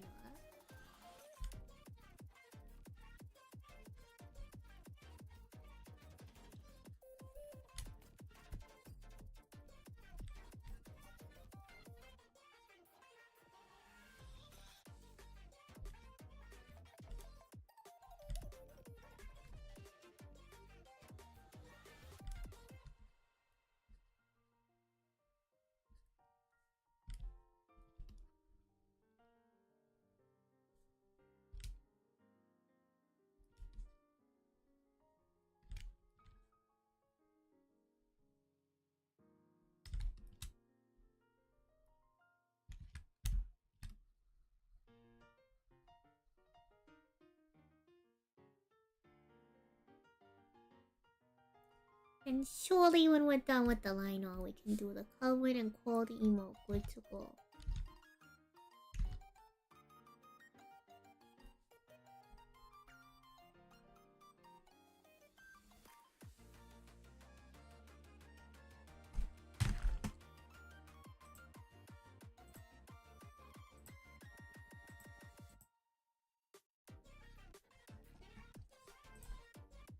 Alright, let's chop all this line art into its own layer. Into its own little folder.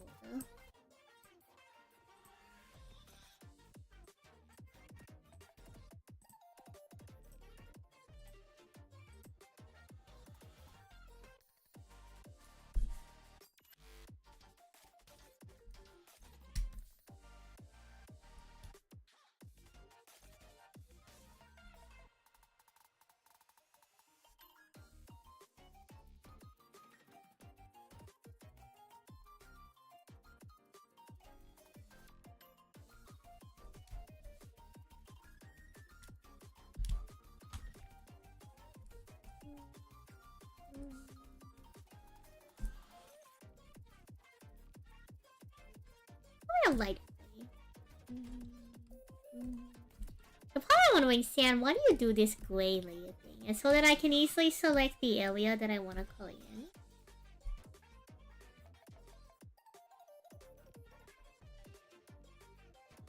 Oh, professional mode. Yeah, some people still do. I agree. So that we can select the area that we need to color in. And then we can stay within those lines.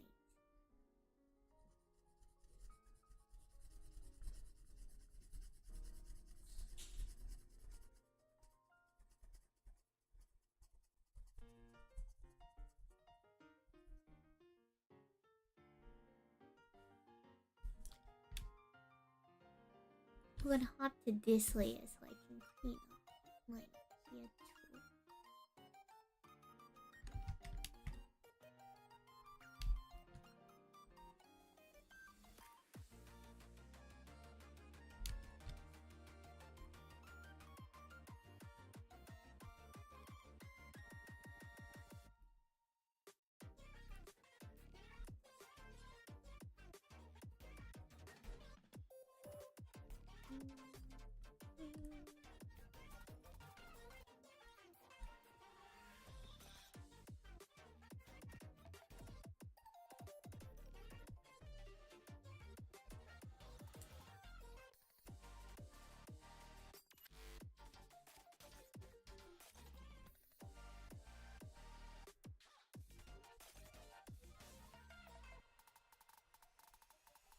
It's probably a better way to do this, but I'm just going off the vibes. I'm just going off the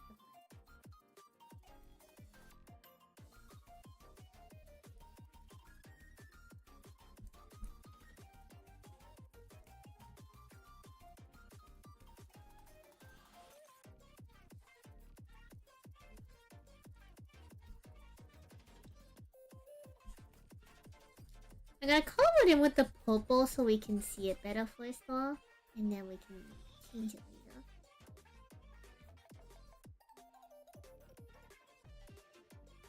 I want the hair to be separate from the shirt.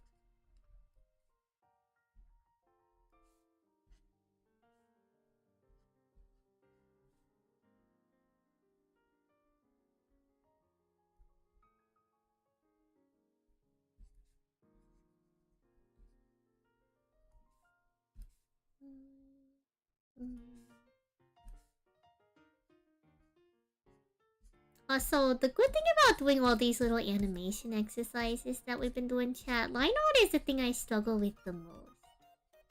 So it helps us practice our line art as well. So hopefully we can get better at line art.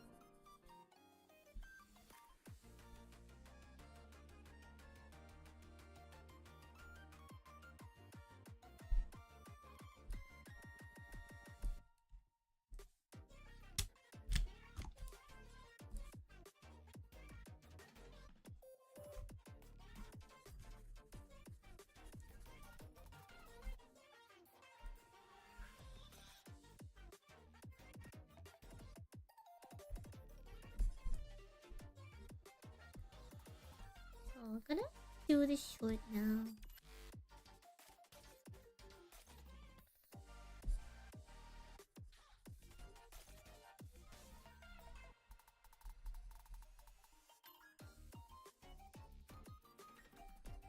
I want the sleeves actually to have their own layer, and then we'll do a different layer for like the actual like body.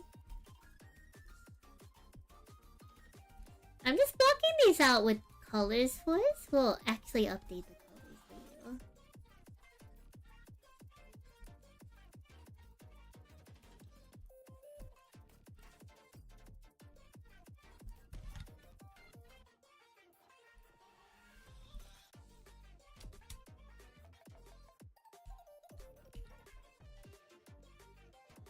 Do I know how many people have signed up for the tournament already? I would have to check. Off the top of my head, I don't know. Because a lot of people, chat, you gotta remember that TCG players are kind of procrastinators.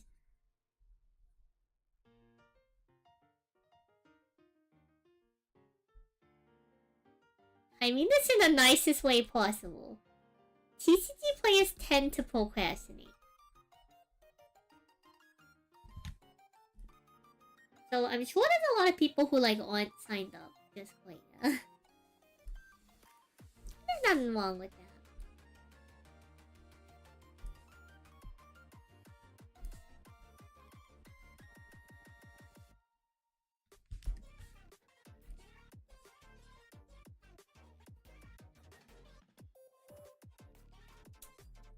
We could check in a little bit, but I want to make sure we finish the game off.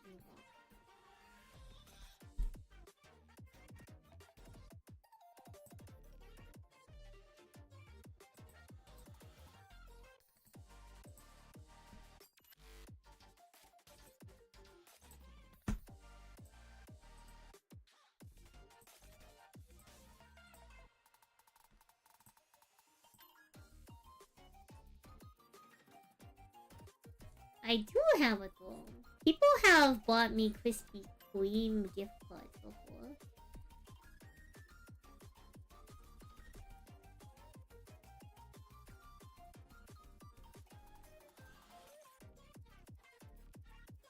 Bujin's one of those said individuals.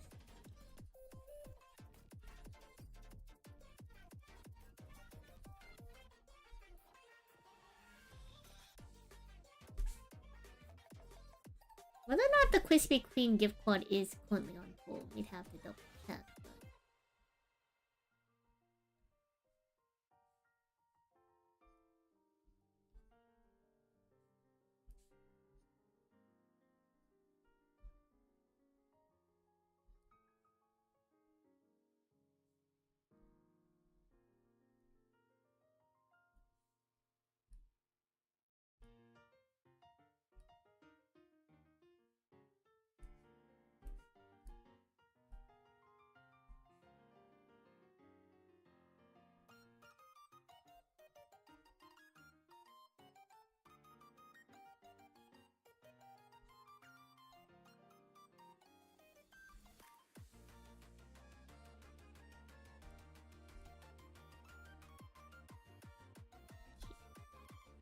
Adding a little bit of shadow to the hair to make it stand out a little bit more.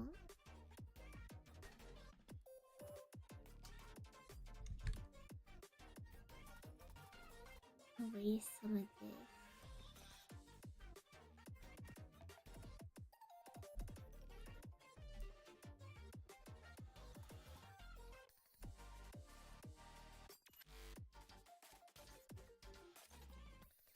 Alright.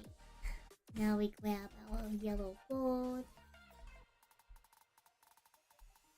We do our hairpins.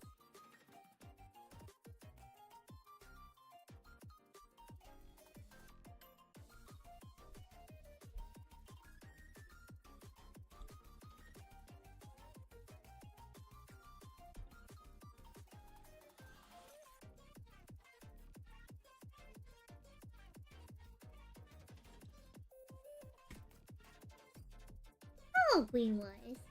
Have a gorgeous day, thank you.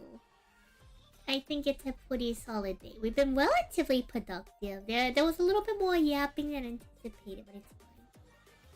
All roads lead to Rome if you choose to venture to Rome. I'm just going to extend the shadow on this layer, because I think it just makes it look like I'm missing a spot if I don't extend the shadow.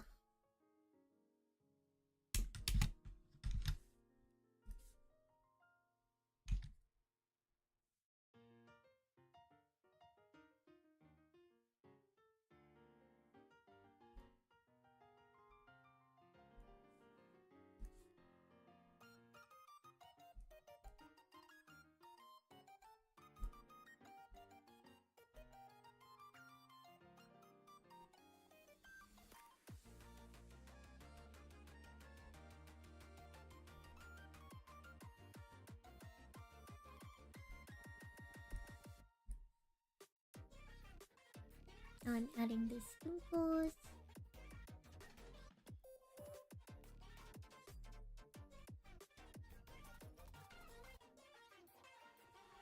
So any other detail we're missing? Not in particular. Though, wouldn't hurt to do another multiply layer and essentially do a blue. B. Oh, Fruit Bees, welcome. Welcome back, Alchemist. Lucian has bought me donuts on Throne before. A couple people have bought me donuts on Throne before. So I suppose if that's something you're interested in, that is something that does happen on occasion.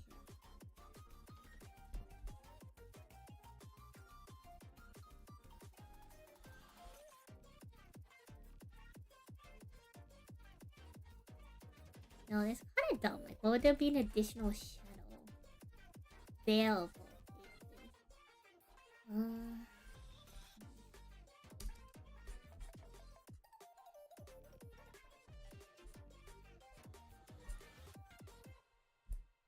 Maybe like a color board.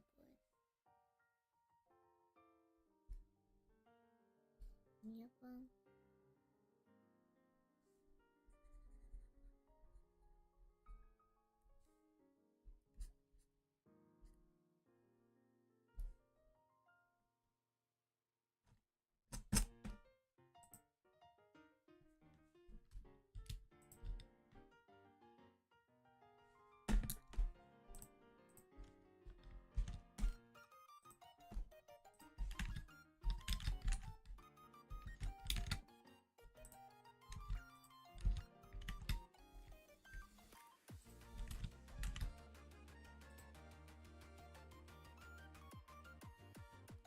Alright, let's see how this is looking with a Dwalker background.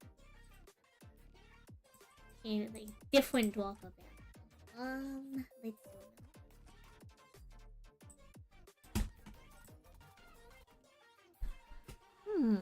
How do I feel about this one?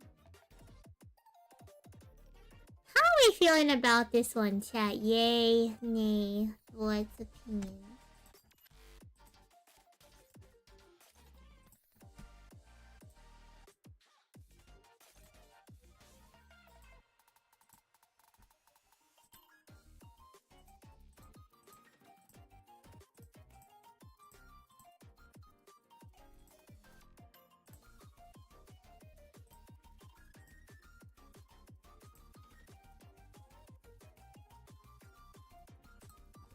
Maybe the mouth isn't pronounced enough. Because this is going to be from far away. At 5 times speed? I feel like I couldn't do that. I feel like I would just end up like getting into trouble or something.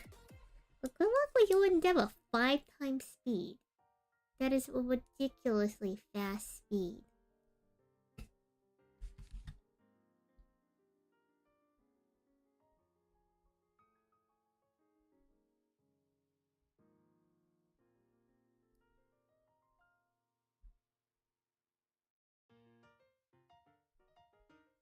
But, like, this also looks kind of bozo.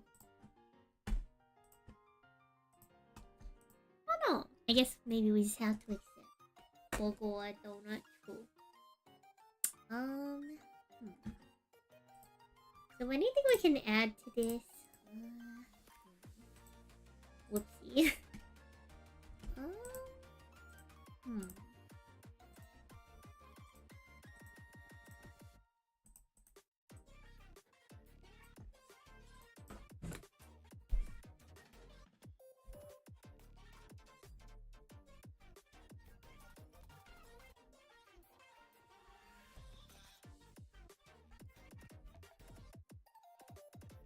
Oh, hello, Div. Thank you for the raid. Welcome on in, ladies.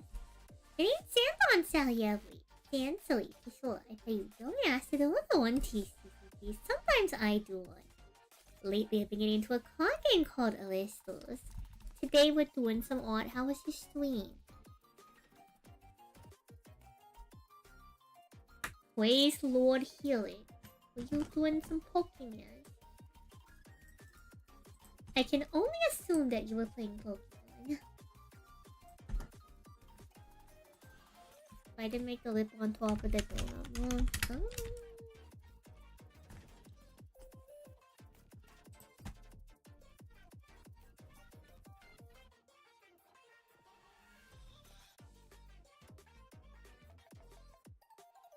I'm trying to see how I feel about this email. You were playing Kaiso. How did that go? I really actually don't know a lot of the rules about Kaiso. Maple infected you with the Kaiso virus, goodness me. So that's what my honey's up to. No, I do see her play Pokemon on occasion. I really don't know much about it though.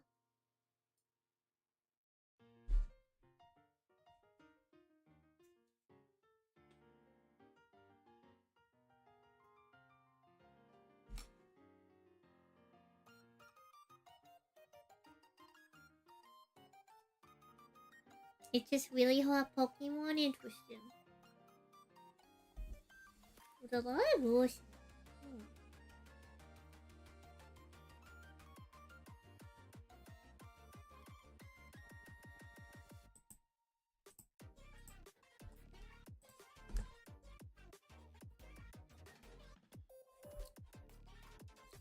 I'm glad you're having fun with it. Okay, yeah, we got an idea.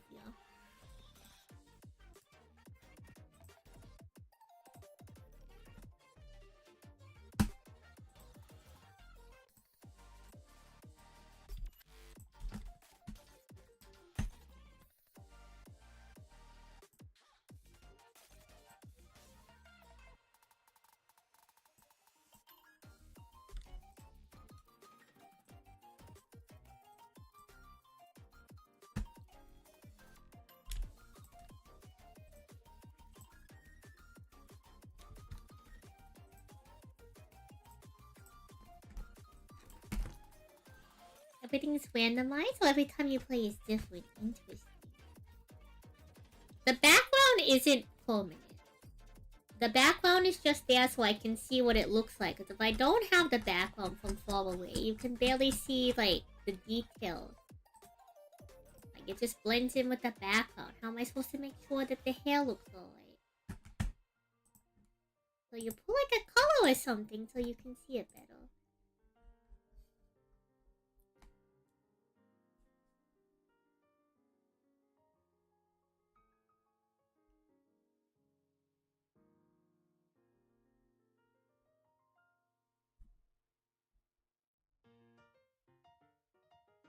I don't know. Going too thick on the mouth line, I think is like not the play either.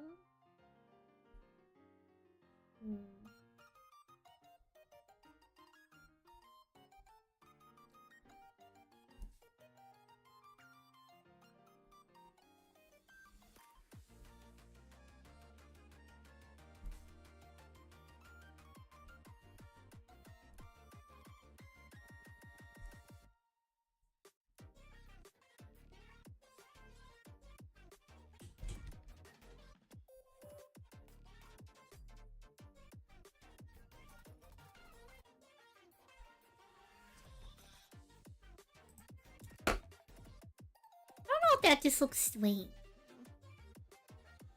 I do like donuts. I haven't had any donuts yet. No, we're just doing donuts this time. I don't know if that actually made a difference or not. To be honest, from far away, it's really hard to tell if it even makes a difference.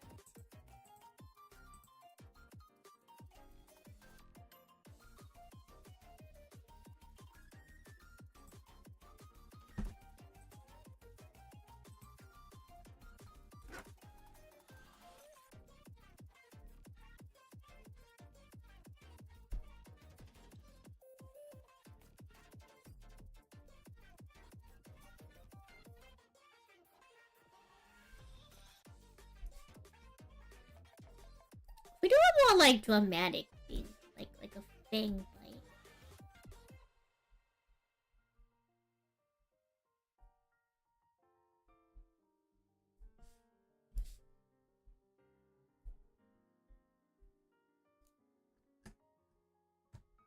Does that even like make a difference? I feel like when you zoom out, you can't even tell. You're looking since it's midnight. No problem. Thank you again for the raid, Div. Div, wait, as if y'all need to head out, get a snack or something, you know, y'all don't need to stick around.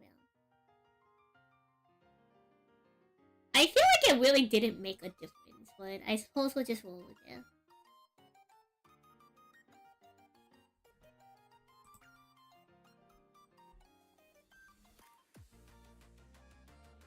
Hopefully that does enough to make it look like it's normal.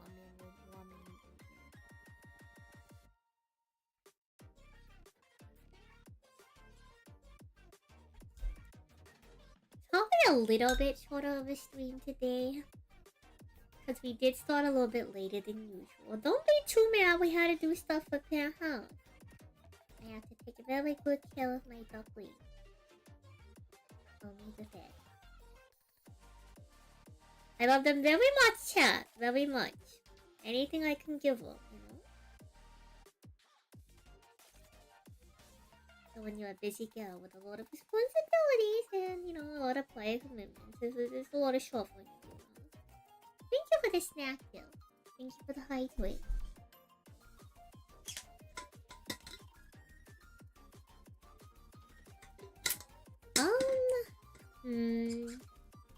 How do I feel about this? So what we're going to do is I'm going to export this.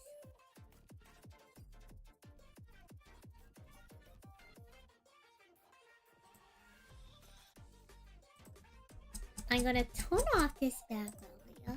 I'm going to go ahead and export this.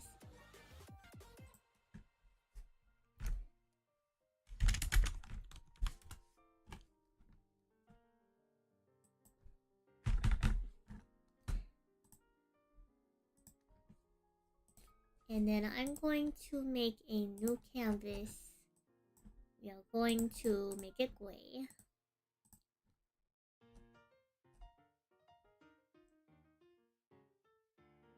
And I'm going to go and grab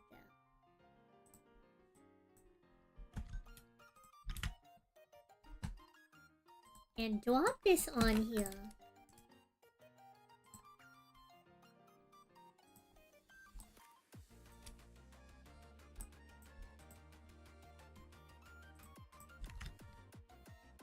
See, let's edit. Let's change the image resolution.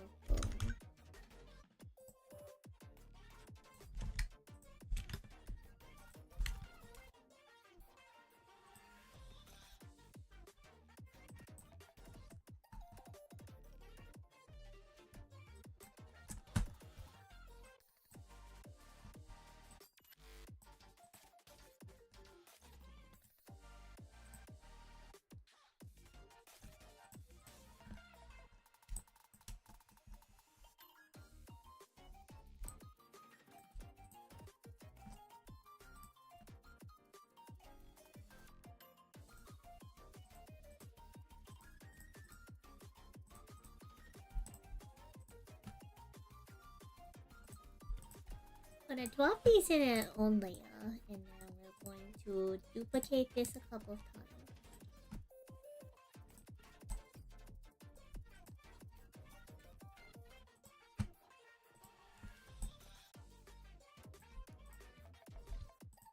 And then we're gonna come to this background.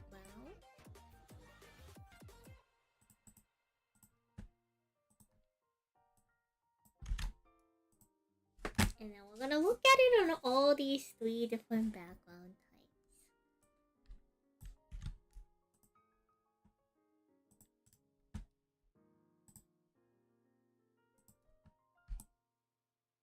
Then we're gonna make one more. I'm gonna grab all this. I'm gonna shift it up a little. And I'm gonna come back down to here, and then we're going to make one with like a colored background. Oh, yes.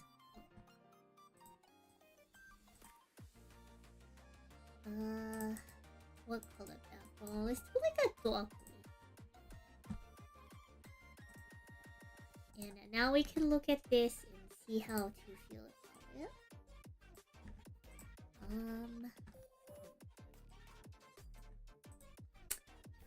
I feel like this looks okay. Come on.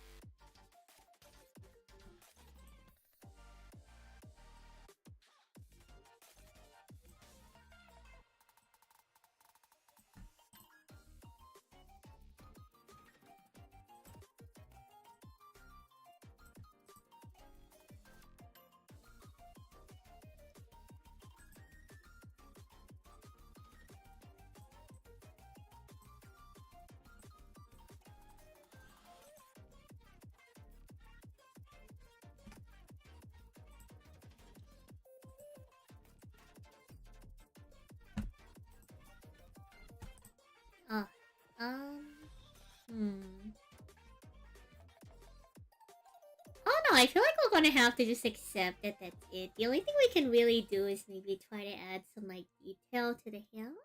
Well, other than that, I think it's, I mean, it's about as far as it really goes on the emo. You know? Like, emotes are so small, chat. There's a finite amount of detail you can put into them.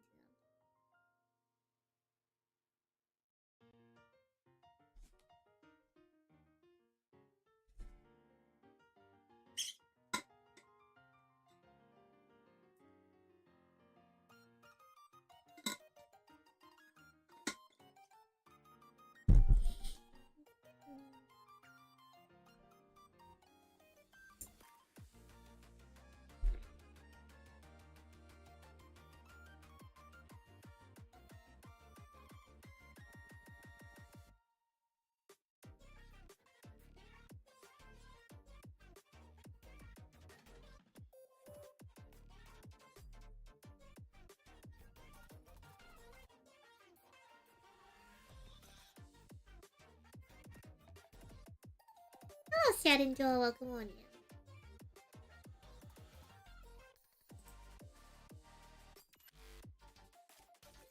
Is the small one the size of the emote? It might as well be.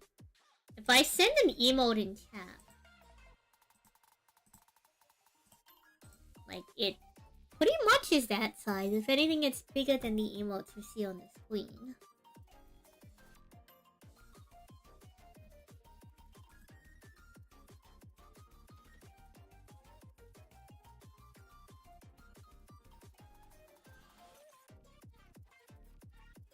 I think some people definitely I think some people definitely like pick different angles to try to do like an eating type thing.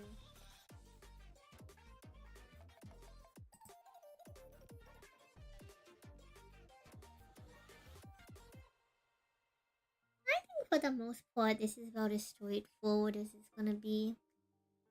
Again, the only thing I can really see is adjusting like maybe some details towards the top of the hair or something.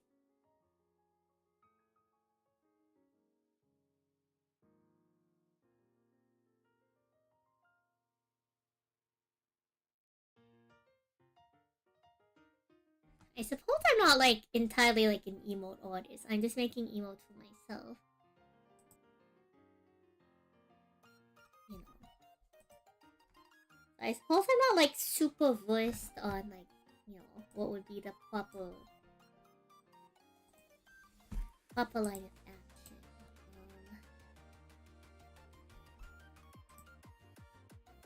Like maybe at this point, if it's not looking how I'd want, you would like adjust the angle or something. I could see that being a thing.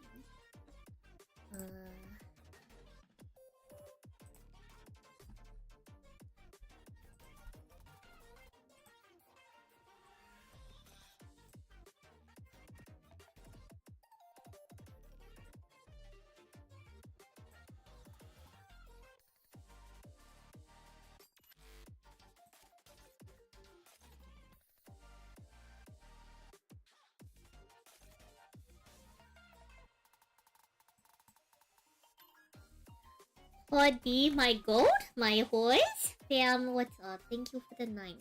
We are doing donut shenanigans. It's like, the only other thing I could see is like changing the angle on it a little bit.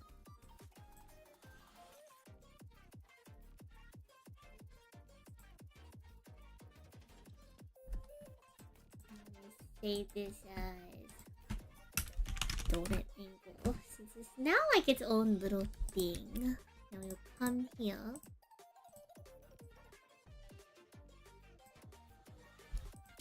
We just need to extend the artwork ever so slightly for some of these layers.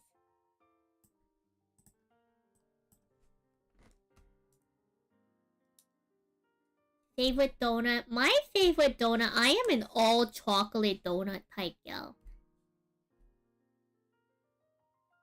Agree to disagree if y'all want to. I am a all chocolate donut type of gal. I'm talking like... I'm talking all chocolate. I'm talking about the bread's chocolate. I'm talking about the frosting's chocolate.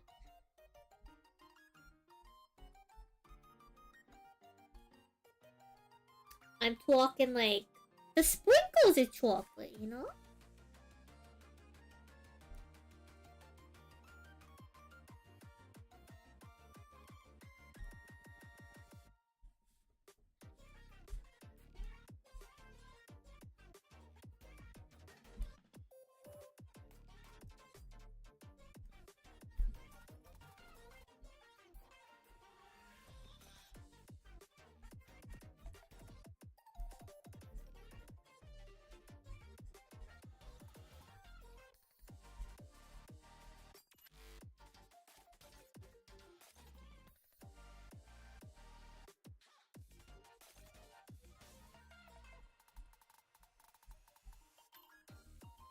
Trying to add a little bit more detail to the hair, maybe.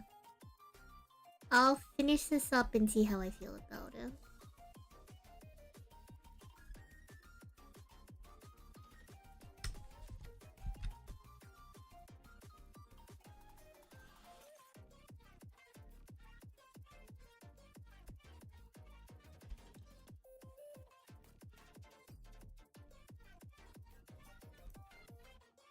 Old-fashioned style? I do like a good old glazed donut.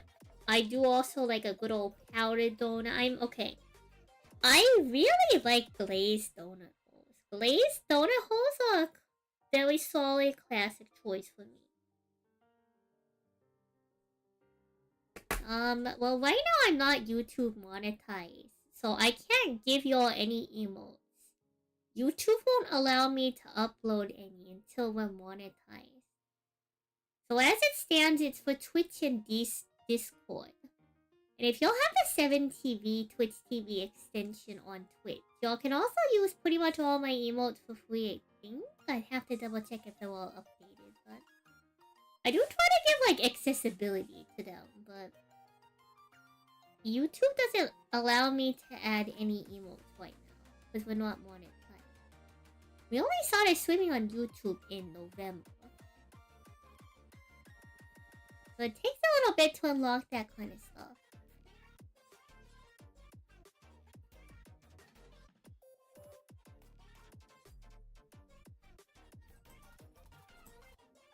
So now what we can do is we can take this one. Thank you for the follow, Santon. Now let's take this one. Let's export this. And then let's go ahead and open it, and we will drop it in on the same canvas and see how we feel about it.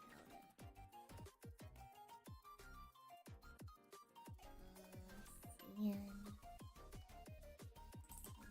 angle. Grab this.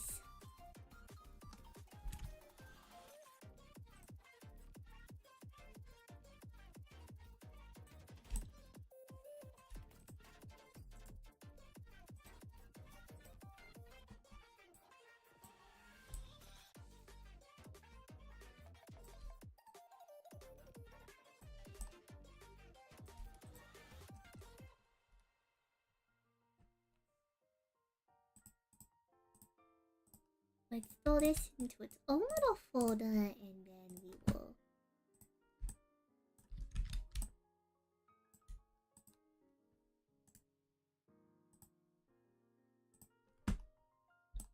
sometimes the angle makes a big difference. Huh?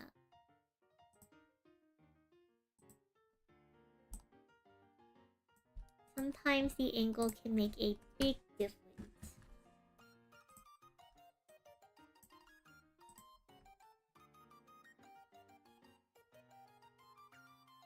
I think it does read a little bit better when it's angled up like that. What is my Discord? How has my day been? I think our day has been pretty good. Let me grab the Discord link and then copy it over to YouTube. Because we do dual streaming on YouTube. I know y'all don't see the chat on the stream, but that's because of Twitch TOS. I think overall day has been pretty good. Let me run y'all down on how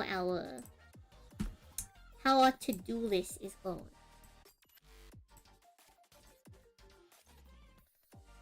I think we're nearly done with the community emote.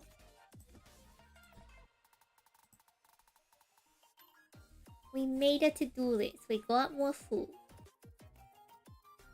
We did a doodle to thank supporters for Nitro.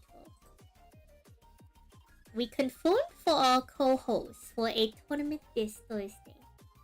We are currently working on the community emote.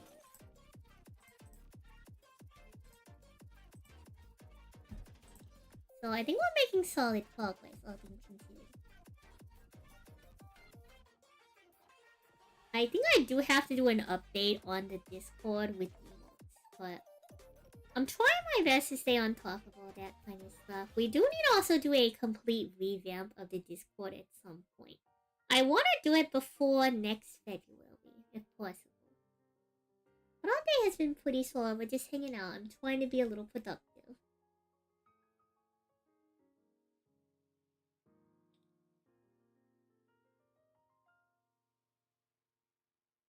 We do a lot of yeeping, we do a lot of yapping. I primarily play card games, but I am trying to be very disciplined as of lately. So y'all will be seeing a lot more of these productivity streams popping up because we got a lot of stuff to get done. We sure do have a lot of things to get done, and I intend to finish them. I intend to finish them, alright?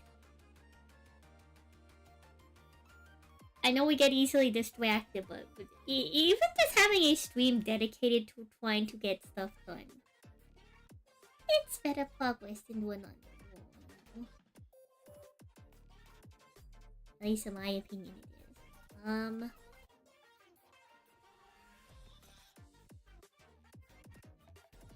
I think anything short of like redoing the entire emote isn't going to make a big impact. I think I'm gonna go with the angled version. But I suppose we can also leave the non-angled version for people who want to use it for an edit or something.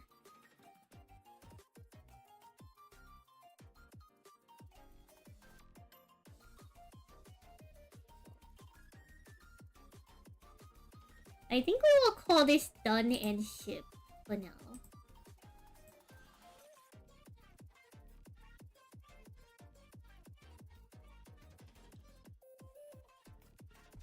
I'm sure there's much more talented and proper emote artists out there who would do this a little bit more justice, but I think we did not too shabby all things considered.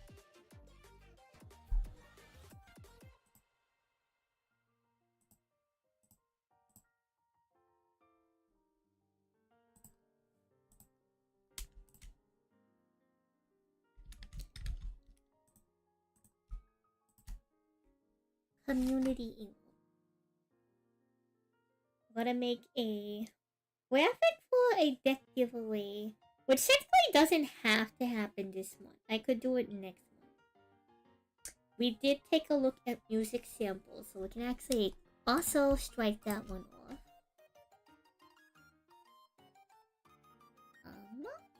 I need to pack the deck for efficiency.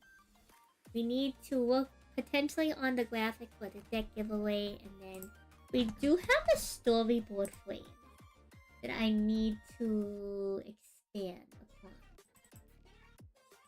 So I suppose we can open the storyboard. If you all remember, we have this little storyboard that normally I sketch these digitally on the PC, but what happened was I was sitting at my my local quad shop waiting for the weekly tournament to start up. So while we were waiting for that, you know, I had just sketched out like the main thought processes for another animation.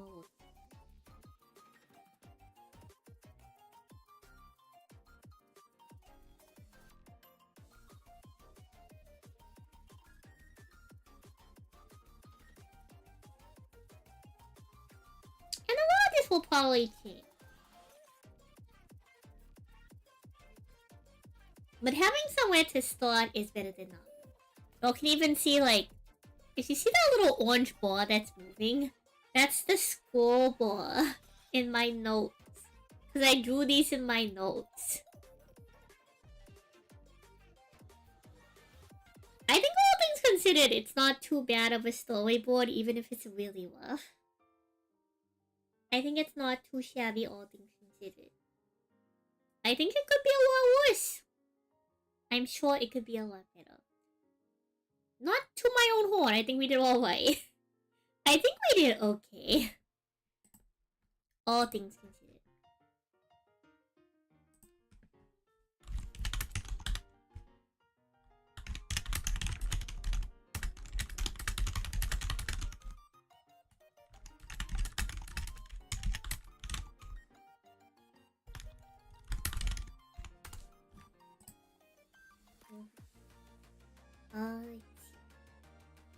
Let me grab... Well, while this animatic's playing, let me sift through the cards that I have so that I can construct the deck.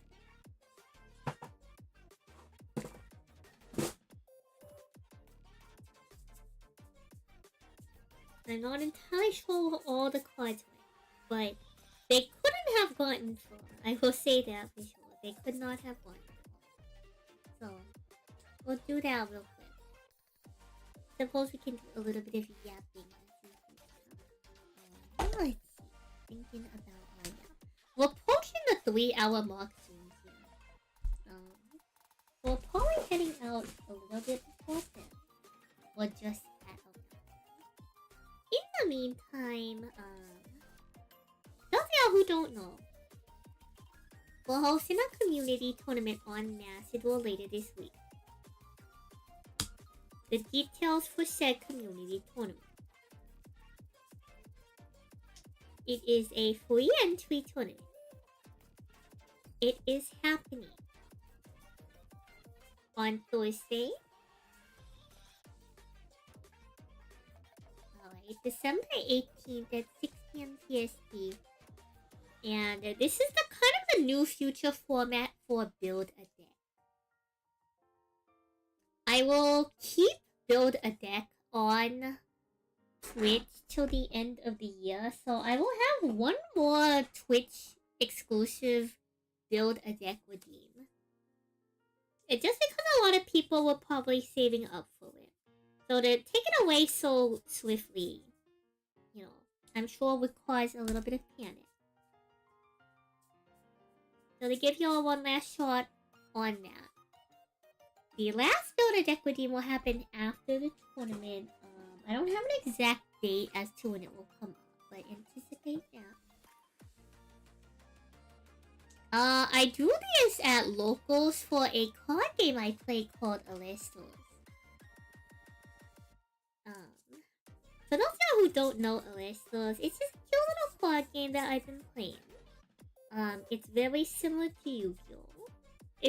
I've been told it's a little bit like MTG, but I've never played. It's a cute little card game. It is a resource-based card game that uses tempo to it's a turn-based card game. You use resources and tempo to essentially, try to out-resource or outplay your opponent. Do battle and reduce their spirit deck, aka their life points, to 0. They don't lose when they hit 0, they lose when they would hit -1. But I have a pretty good time with it. I like it a lot. I'm a big fan, and I'm not too shabby at the game. I'm actually unironically one of the best Celestial players in the world. So while I was waiting for Celestial's locals to fire up is when I was doing it.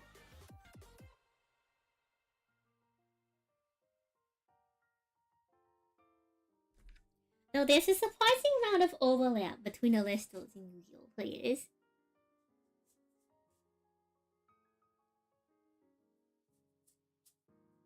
It's pretty interesting.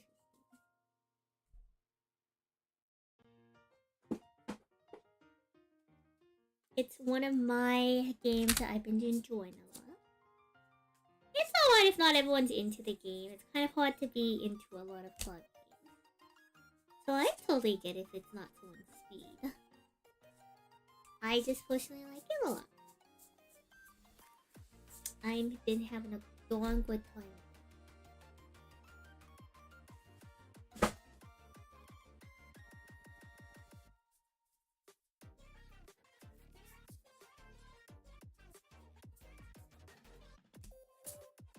Is Yu-Gi-Oh! A resource-based game?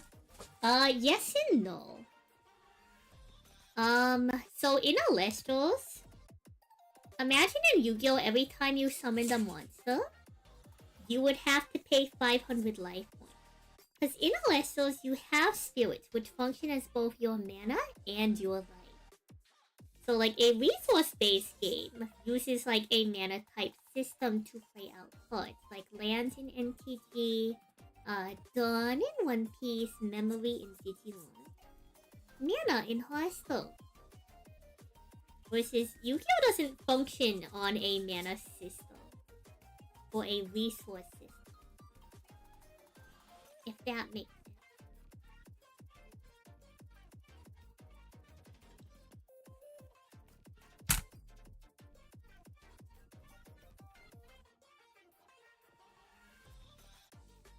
So I hope that's like an okay indicator. That's like kind of what some of the difference were.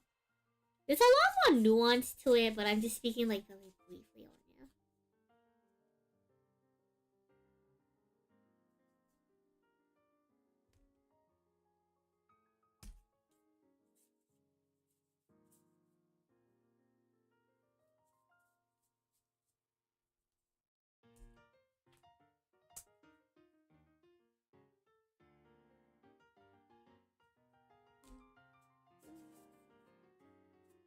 What I'm doing right now is sorting out goods.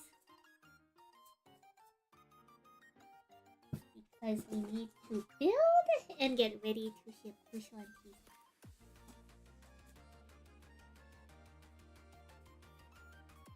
It would feel disingenuous to start working on the other deck graphics and do the deck giveaway without shipping out to Shanti stuff.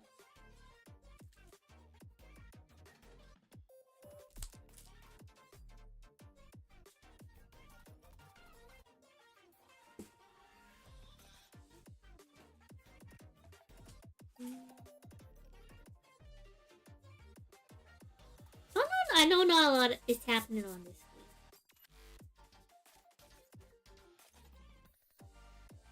But don't worry. Don't worry.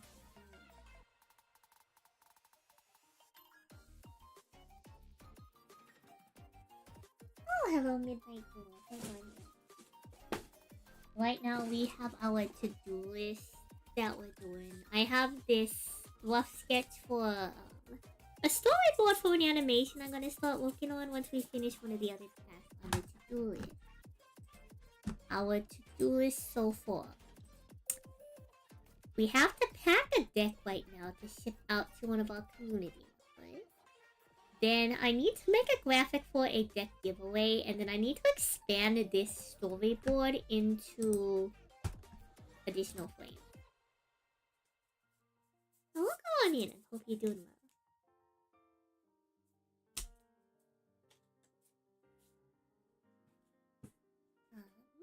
This is your first time here. They need Santon tell you every. Santon, for sure. I play Yu-Gi-Oh! Mask and also One Piece TCG. Sometimes I do art. Tonight's one of those days.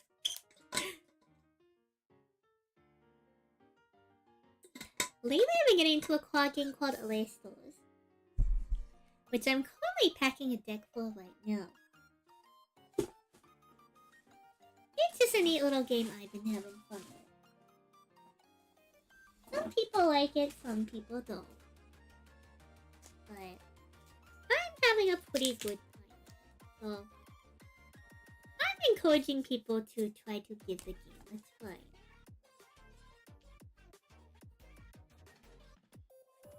In kind of, you know, my own little way.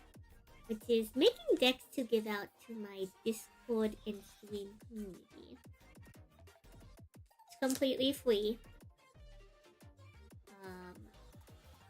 We did a run of 5 decks a while back, and I'm hoping to do another run of 4 more decks, potentially maybe 5.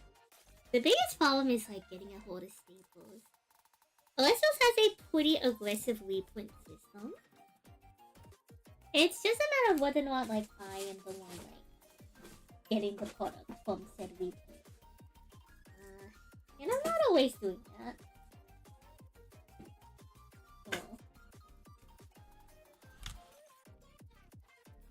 Is what it is.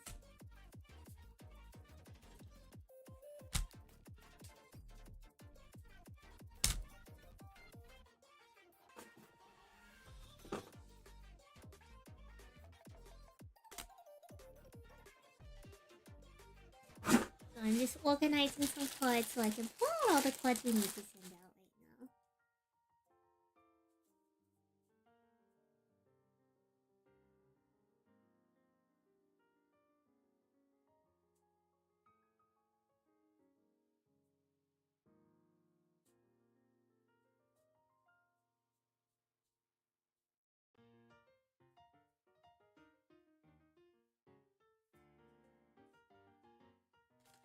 Well, these as many of the cards as I can. Since again, sometimes. Oh, hello, Lapis.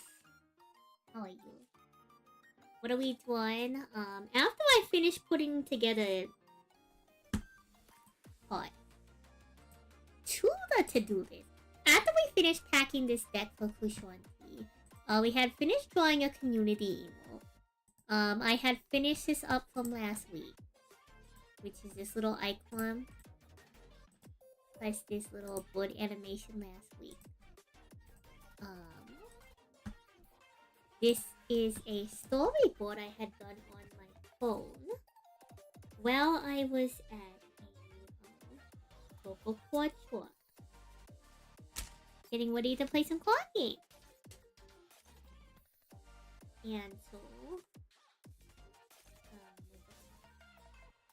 And so, you know, I find myself in the position to obviously want to clean it up so we can finish it.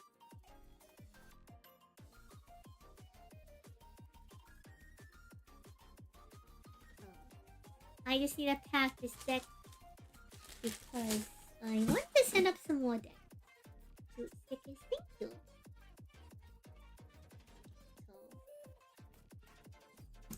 So I want to pack up this deck. I want to send out more decks to people who are interested in playing the game. But it would be disingenuous to offer more decks to people when the people who were offered decks last time haven't all received their decks. This honestly wasn't like entirely me on the shipping thing.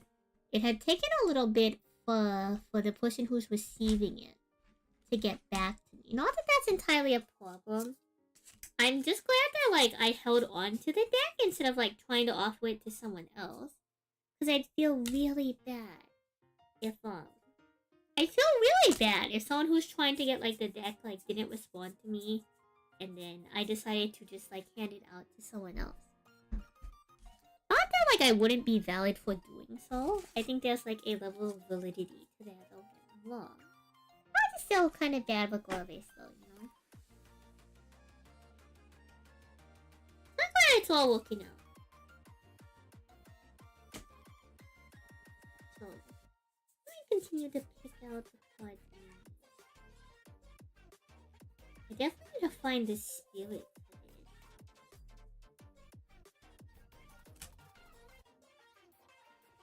So we're hanging out. I'm trying to be productive, so I have stream up and chat with me so that I can stay on task. Very important for me to stay on task and not get too distracted. I think we're doing an okay job so far.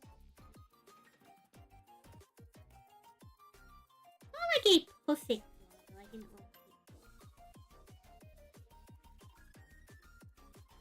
okay job. The decks are about as well constructed as I can try to get them.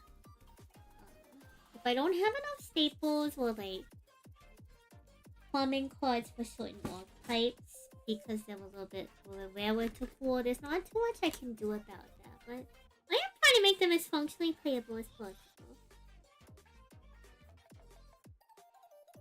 And I think so far I've done a pretty good job of keeping that standard. Not to toot my own horn, of course.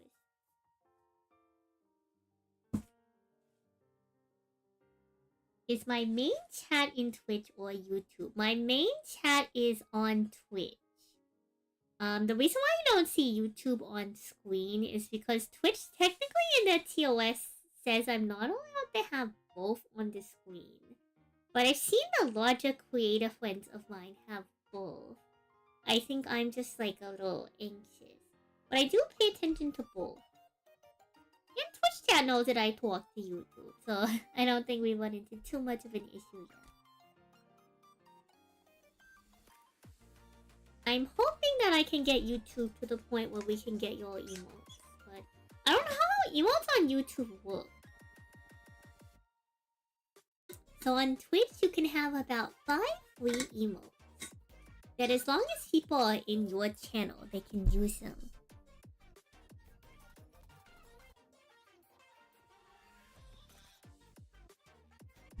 You fail to balance what cards to give to friends because they might not even use them. No, I feel that.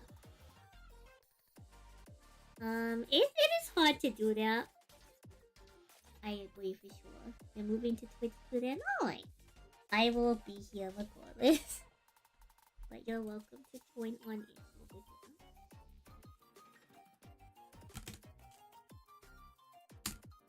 here. Moving successful. Oh, wonderful. It's very convenient. So, chat. I'm not... Let me make this clear. I'm not upset or anything when I say this. I'm just making a statement. I'm making a general statement. This is not a dig at anyone. It's convenient when y'all have the same usernames, so I don't get y'all mixed up and confused.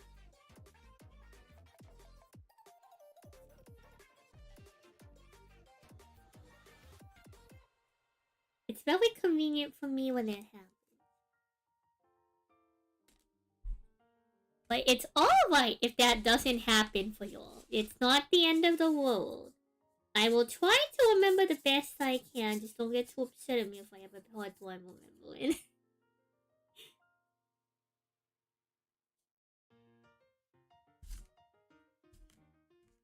Oh no, you're fine. It's honestly, it's never too much of a... Here's the thing, chat. Here's the thing. Let me put this in perspective. So, like... Very, very positive on my opinion, but... Let me put this in perspective. If the biggest problem in my life is that I can't keep track of someone's username between Twitch and YouTube, I think I'm doing pretty alright, chat. I think I'm doing pretty darn good. If that is the biggest problem in my life, is that my little brain has a hard time remembering who's who on which platform, I think we're doing not too shabby. I think that's a great problem to have if that is the biggest problem in your life. So it doesn't bother me any at all. Don't worry about it, chat. I'm thinking if that's our problem, we're doing pretty darn good. If I do say so myself. You found it funny in Spanish. Thank you for the follow. Unfortunately I don't speak a lot of Spanish. I suppose that like seems relatively obvious. But in case it wasn't clear, unfortunately, chat, unfortunately. Seriously, here don't speak a lot of Spanish. Mi español es muy mal y también no es práctico en muchos años. I don't even know if también is like proper there. I normally just say like E. But maybe that was proper. Maybe it was alright to use también.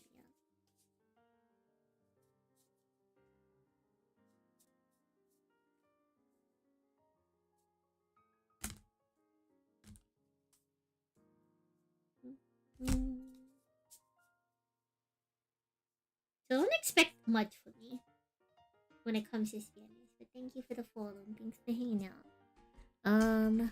Let's see.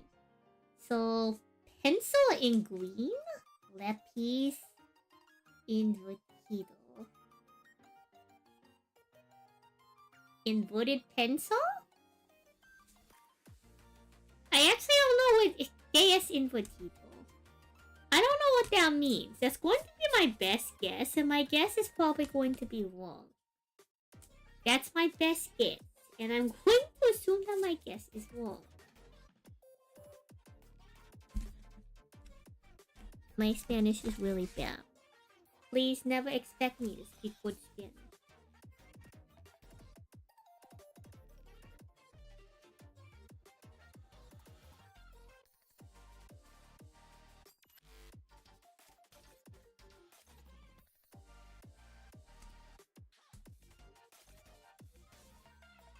It is inverted pencil. Let's go. You'd have to pay. That is unfortunate. You know what, chat? YouTube has to step up their game, chat. YouTube has to step up their game. YouTube's gotta step up their game, chat. Twitch has very good free options. Honestly. YouTube should really step up their game. No free emotes on YouTube. We should riot or something.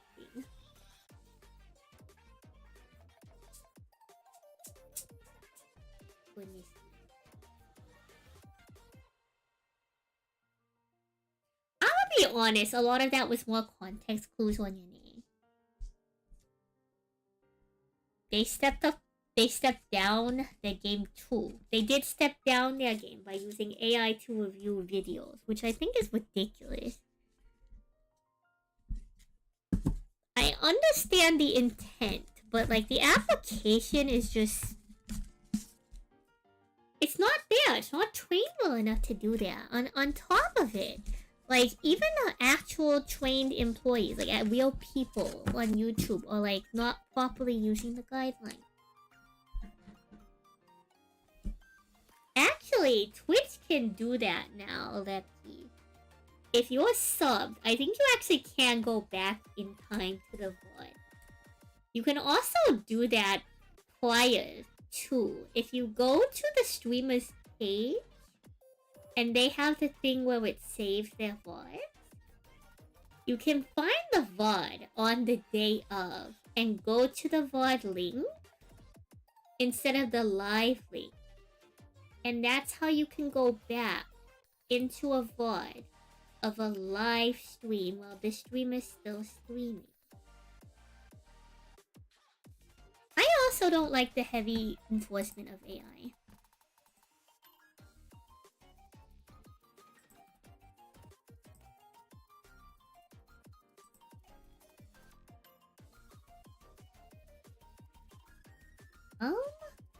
No, I appreciate the offer, Eric. I think we'll get there when we get there. You know what I mean? Like, we're a long ways away from becoming YouTube monetized.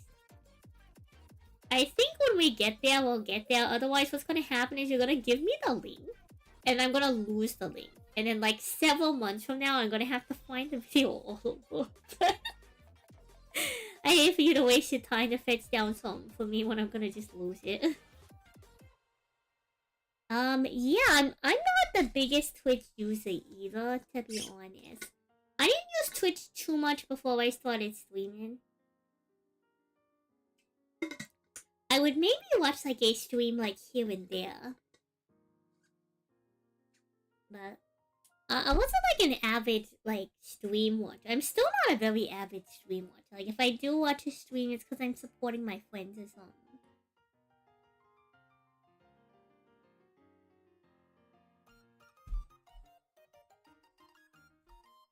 Chat, Twitch chat, you have ads coming up. Apologies in advance.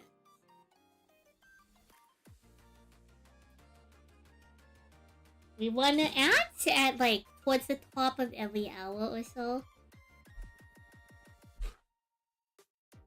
Or like close to the top of every hour. Based on when the stream started, by the way.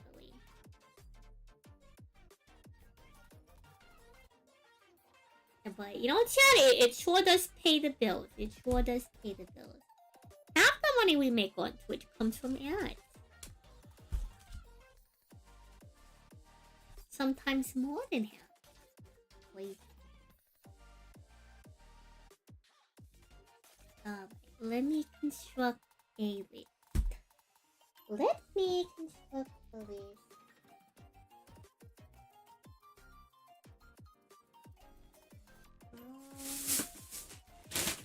I could have sworn that I had a little bit.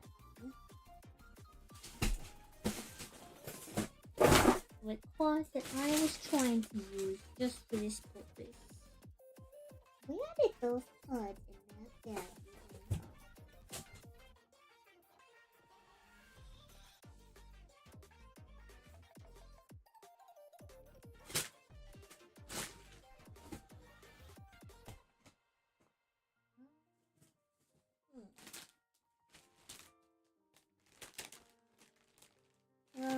I suppose if not, we can go here. And hopefully this has everything. If not, we'll just have to go find them.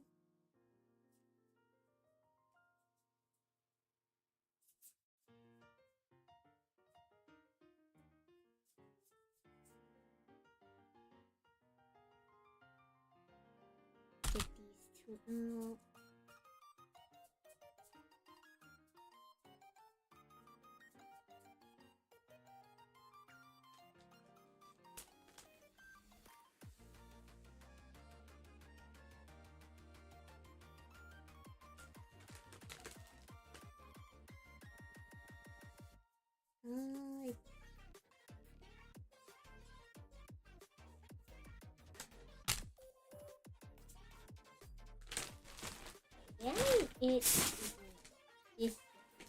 It might be this one. Okay, it's definitely this one. 1, 2, 3, 4.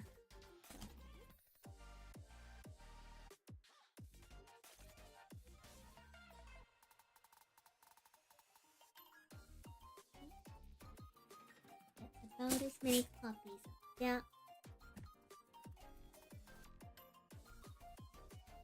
And hopefully, we need more PTA, don't we? Okay, we will construct the list with everything except for PTA. hello, Lucy. What are we doing today?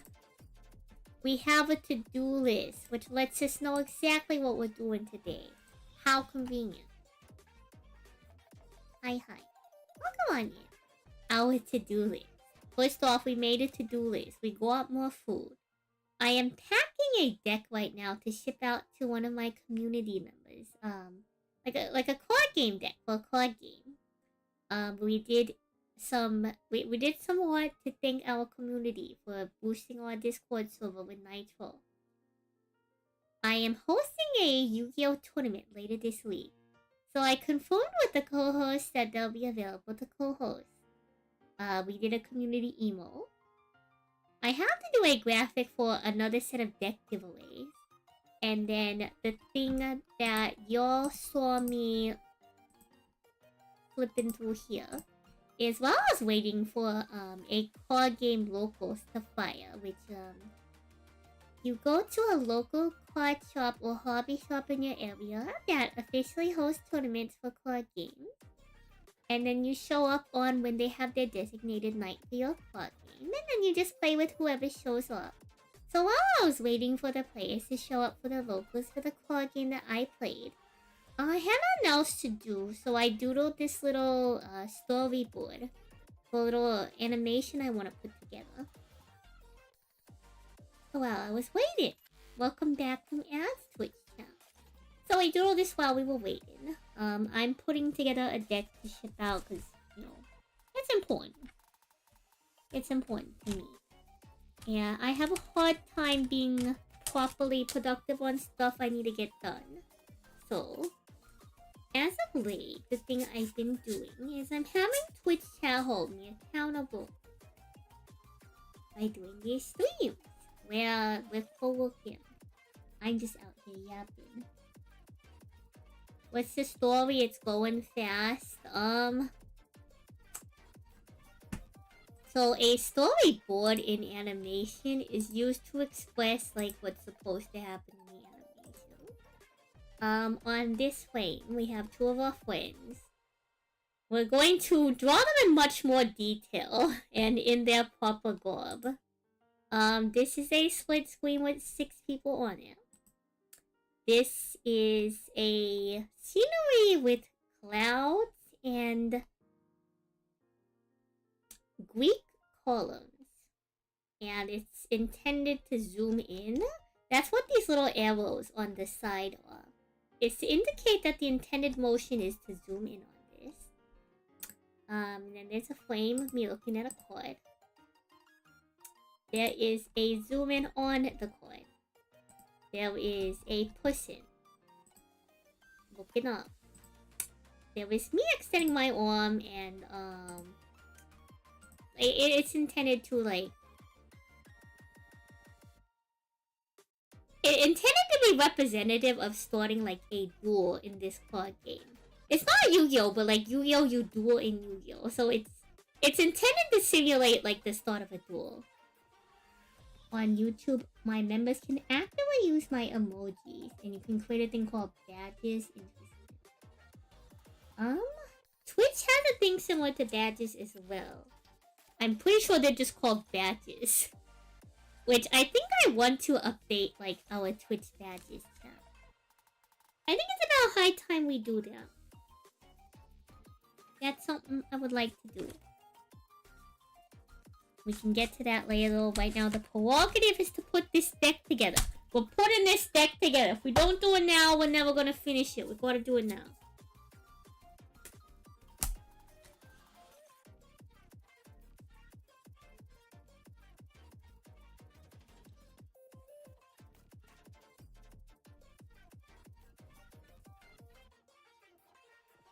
I'm a little bit of an artist, I suppose. I'm not a very good artist. Art is something that I want to improve on. So in order to improve on art and get better at art, I gotta practice it. So I practice doing art when I can. I am a big fan of animation. I respect the medium a lot. So, like, here's an example of, like, what I do with, like, the keyframes. So what I did is I drew this out on paper, right? And I just took these individual frames. This is intended to represent an animation. And then we went. And we,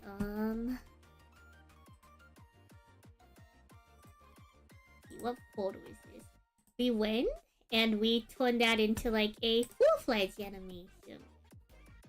And like this isn't like the fanciest thing in the world, but like, you know, if you don't start, everyone's gotta start somewhere. And art is one of those skills that you can actually like genuinely develop. So I'm trying my best to get better at it.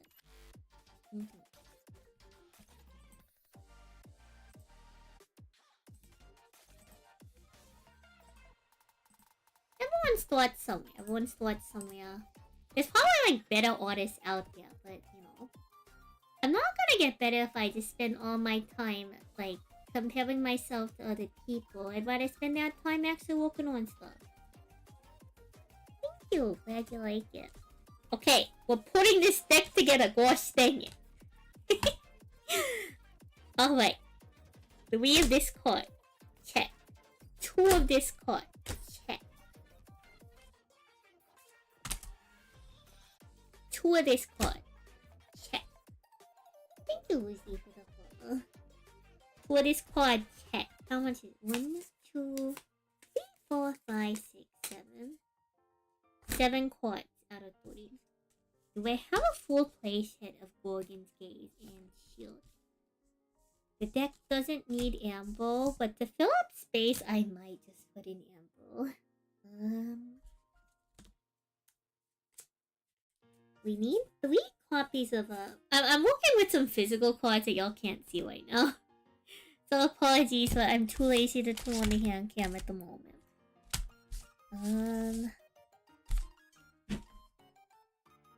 We have this body.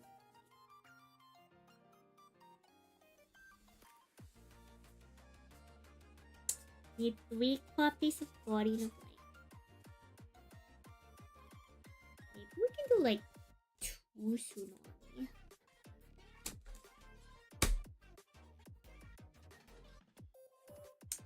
You can call me whatever you feel like. You can call me San, Sally, San Sally. It's short for Santon Sally Every. So I suppose you can call me something like that too. I've had people call me Sans Undertale for whatever reason. So I suppose that's also an option. That seems to be a very popular side option. I've never played the game, so I don't have any strong attachments either way. So whatever you feel like, I'm good with whatever. Other nicknames too. Some people call me Sal, like S-A-L.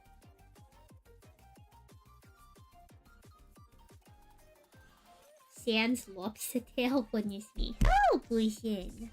Hi, welcome on you.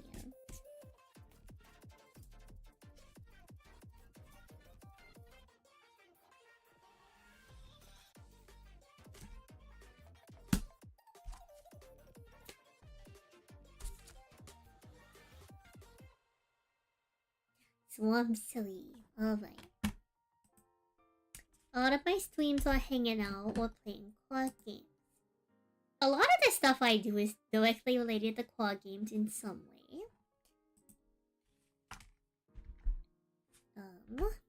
Sometimes I play Wizard 101, which is an old school MMO from the early 2000s that happens to have card game based combat.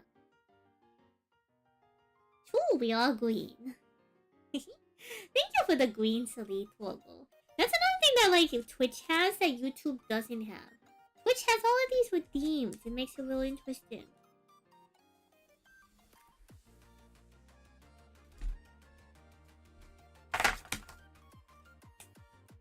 One, 2, 4, 5, 6, 7, 8.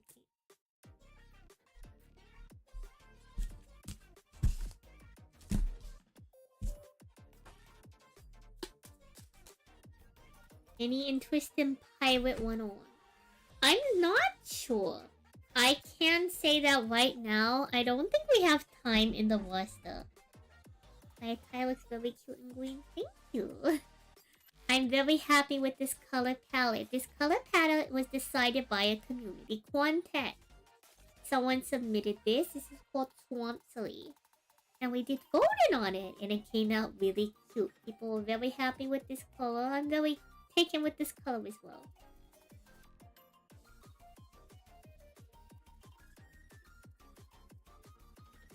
Really exciting time.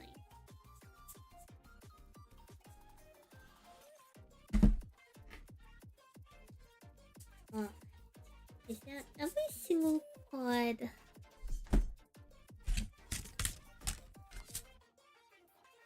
Yeah,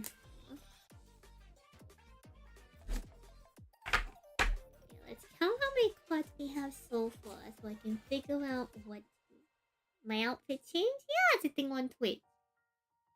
Not just my outfit, my hair color, my eye color. I think it's cute. I think it's neat. I think it's a fun way for people to use their channel point. So, I don't know much about Pirate 101. I just know that right now, in terms of variety, we haven't even finished Monster Hunter tab. I don't think we can afford to pick up a second MMO, so maybe after we finish Wizard 101, we might have to finish Pirate 101 for the woke series. 1, 2, 3, 4, 5, 6, 7, 8, 9, 10, 11, 12, 13, 14, 15, 16, 17, 18, 19, 20, 21, 22. 23, 24, 25, 26, 27, 29, 30. Alright, we need 10 more fun. 10 more fun. Did you just join Twitch? You can do whatever you feel like. I appreciate y'all supporting YouTube. We can't get YouTube monetized without watch hours, so I appreciate those of y'all supporting the stream on YouTube. I know some people just prefer to watch on YouTube. That's totally understandable too. I'm definitely the kind of person that people just listen to sometimes. So I can imagine, I think there's like a setting on YouTube you can do where like you can still listen to something without having the screen on. So whatever y'all feel like, you know, it doesn't matter with whichever which way. I'm still gonna be here anyway. Y'all can still hang out with me no matter which way.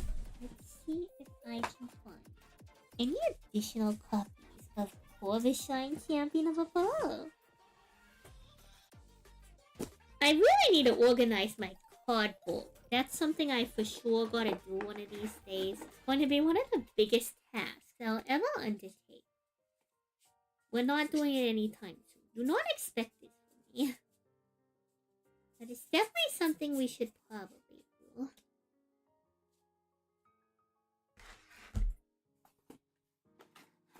Ten card slots intended for 3 of those to probably be 3 Corvus Shine.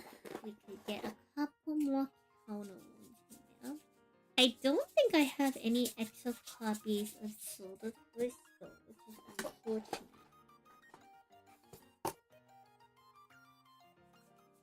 We're doing an upgrade to the Winjin list that we're sending Krishanti.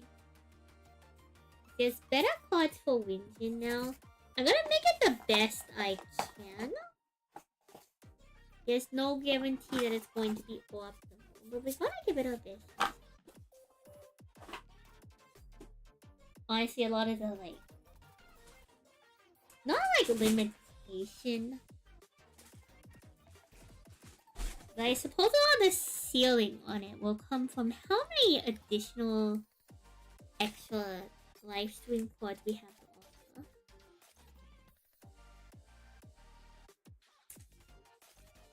We might not have enough. Yeah, this is an Celestial stack.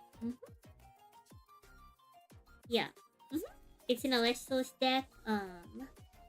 I'm giving out Celestial stacks because I want to promote people to try to play the game. Because I really like the game a lot. But I totally understand, like, if it's hard for people to commit to a new TCG. I totally get that too. Like, even if you have the cards and someone just hands you the deck for free, it's really hard to find the time. I think it's a good way to try to get people to try it out. They're supposed to have an official digital sim, but right now that thing is trapped in open beta. And the development on it's just gonna take a while. So in the meantime, I want to promote remote play for people who can do remote play, or people who just like maybe get the cards and just get the cards. Get the cards. Play some paper. Who knows? You know.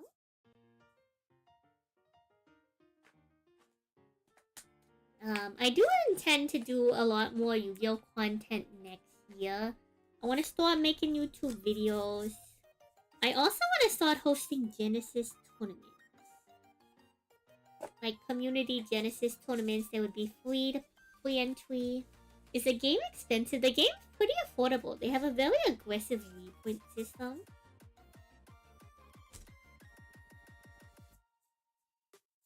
Very aggressive reprint system. Honestly, I'm trying to think if there's any big barriers to entry. There's not a lot of big barriers to entry with the game, all things considered.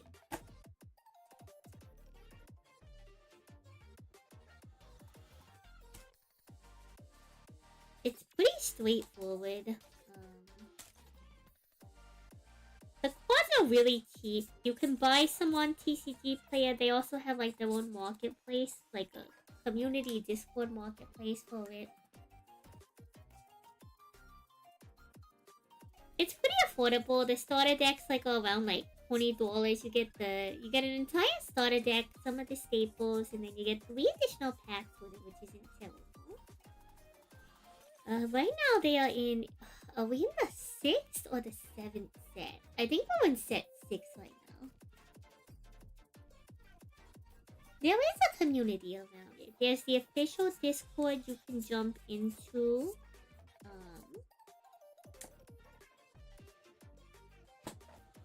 Right now, like the other bigger barrier to entry is there's not a lot of good opportunities to play the game outside of remote play unless you have like an LGS in your area, which they do have an LGS locator. You can go to your website and check it out if you're interested. You don't have to, of course. But they do have a locator for local card shops.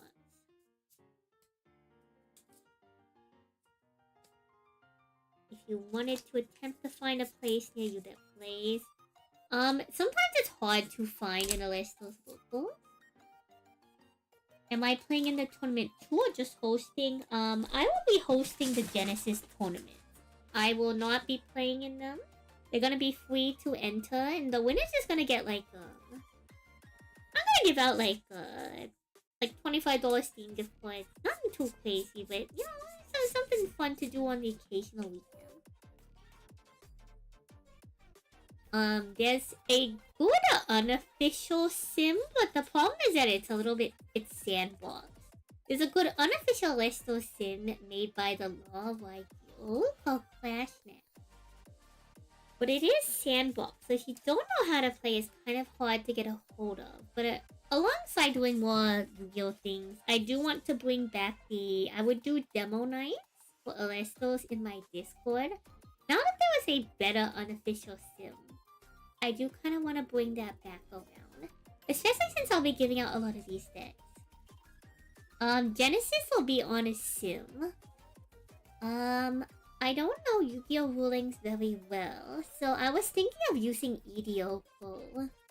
I know Yu-Gi-Oh Omega is a popular sim. I just have a bad experience with it, because one time I tried to play in a big tournament with friends, and my client bugged out so bad that I couldn't read my cards. Now, luckily it was a team tournament, and you were allowed to be in the Discord call with your teammates. So they read to me what my cards did. But I didn't start playing Yu-Gi-Oh till Macedor came out. So here I am trying to play Edison format, which I've never touched before in my life. And I physically cannot read I could not physically read my cards. It was a rough time. A really rough time. Like, there's a joke that Yu-Gi-Oh! Players can't read, but I lived it! I lived it, yeah! I really couldn't read! The tournament on Thursday I'm not playing in, I guess for those y'all who play Yu-Gi-Oh! A reminder that I'm hosting a community tournament on Master Duel.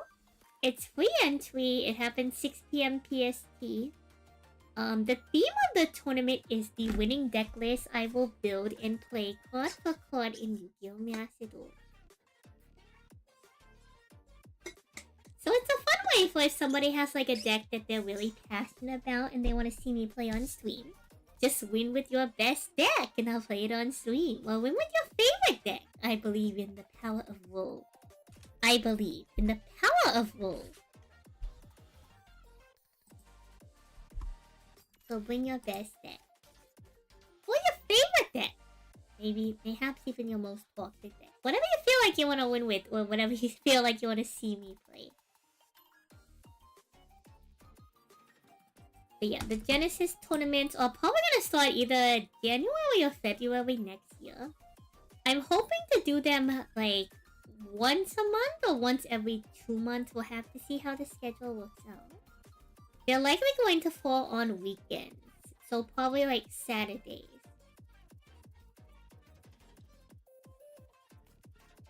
And it's gonna be like little short tournaments, nothing too crazy. The stakes won't be too high. It's free entry, it just takes your time. But I'm curious about Genesis format, so this is like a fun way for me to interact with Genesis format.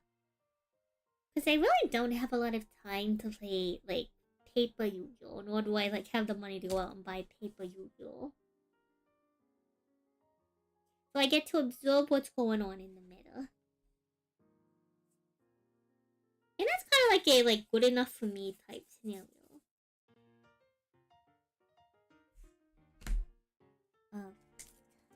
Let me start counting out some of these coins.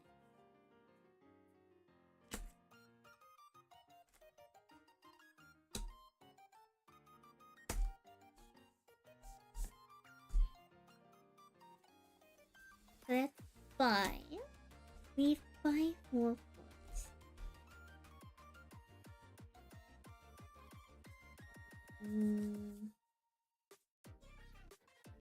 No, no. No solar blaze. Am I for sure that there's no solar blaze? Let me check through my personal book. See if I have any extras.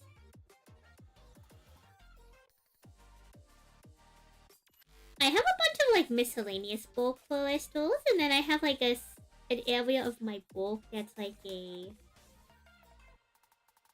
This is all the cards I would ever need to bring with me on a trip if I wanted to, like, side deck every possible deck.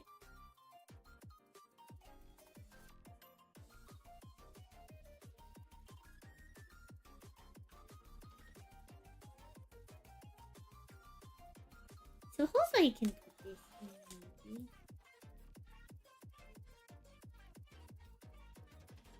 I put in one of those, you know?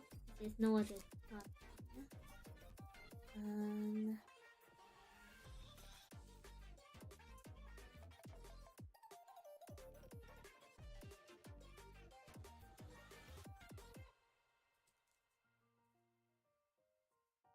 Overall, Yu-Gi-Oh's pretty neat. I have a good time with it. I play it very casually. I play other card games more competitively. Yu-Gi-Oh's kind of like a good break for me. Because I really appreciate like the different like deck building archetypes when it comes to Yu-Gi-Oh! What I mean by that is that like I feel like when Yu-Gi-Oh! Makes archetypes, some of them are really well constructed and really well made game design wise.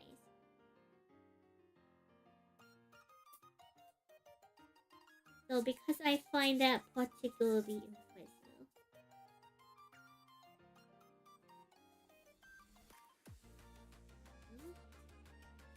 It's just something that like I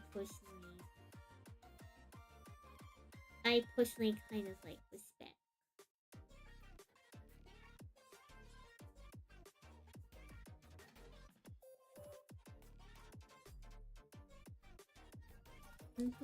Yeah, Yeah, like my favorite deck is my favorite deck in Yu-Gi-Oh! Is Tindango.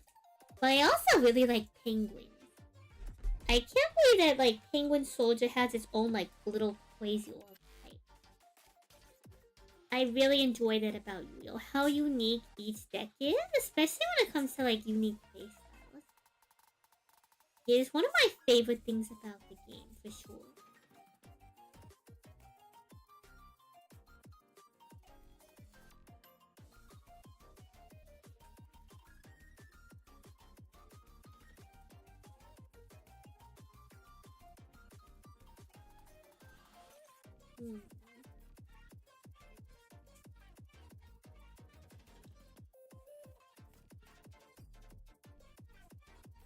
I'm kind of impressed that I didn't pull more copies of certain cards. Unfortunate that certain cards I do not have additional copies to hand out. That's a little bit sad, but it is what it is. If I don't got it, I don't got it. I'm also a big fan of Ghost with Plunder Patrol. I like playing a lot of different decks. We recently upgraded my Super Quantum deck. And that was pretty fun. I'm not too shabby at that. I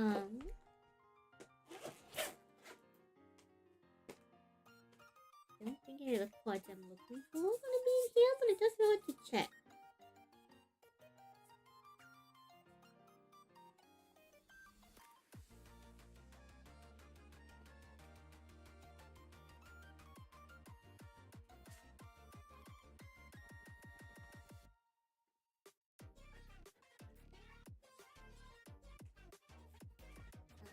What other decks do I like? I'm really impressed with Gunkin Suship. Gunkin Suship is one of those like highly inspired archetypes. And it's honestly like part of the reason why I enjoy the game so much. When you see really inspired archetypes like that. It is so unique. It is so interesting. Or like the Novellis cards. The Novellis cards are a wonderful concept. I love how all the ritual monsters, the spell cards, the ritual cards for them, some of them are recipes. Super neat. Super cute. 2, 3, 4, 5, 6. Probably need more Aristos.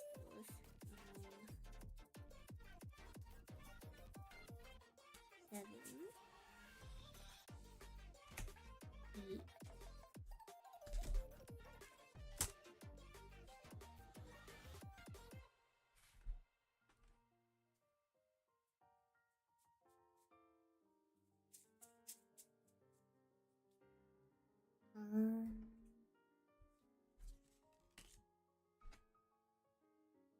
Nine, and what's going to be a list of numbers?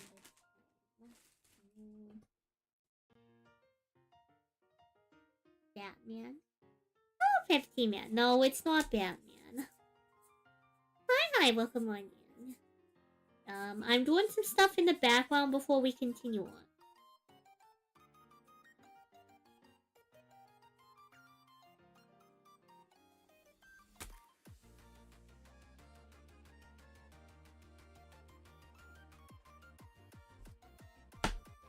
You heard a bag of chips and you have chip. Unfortunately, it's actually not a bag of chips, it's trading cards. I don't think you want to eat a list those cards, personally. Please do not eat my list those cards. I really wouldn't recommend them, and I do have to send this out to someone, so I feel a little bit bad if that card showed up, you know, eaten.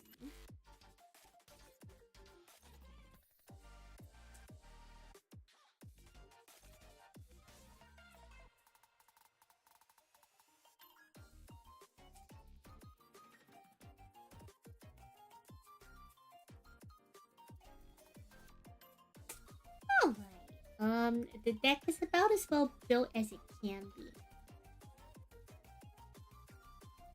What do you mean? Wait, what are you talking about?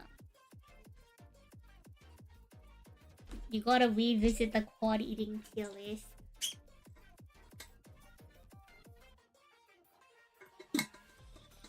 I was really hoping she would like fully... I didn't watch the video, but I was really hoping she would fully describe to me how eating Apollo tasted like.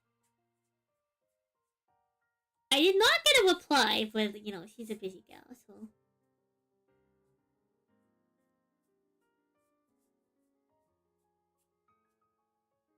Rachel's with C tier apparently. I'm not surprised. Okay, so here's the problem. Alessos has changed manufacturers multiple times.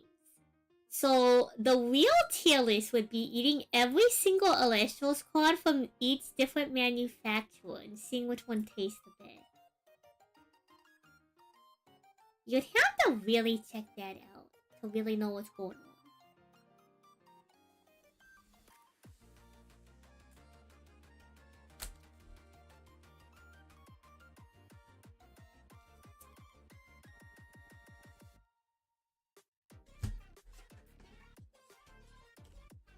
Yeah, because they changed manufacturers so many times. I got hollows that pringle and hollows that don't pringle. How am I supposed to know which hollow tastes better? Come on.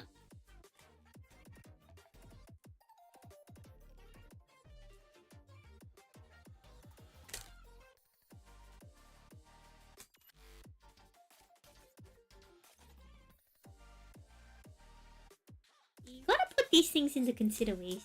There's a lot of things that you don't consider. A lot of things you don't consider. Magic has the same problem where you think it's more embarrassing because it's a 30-year-old card game.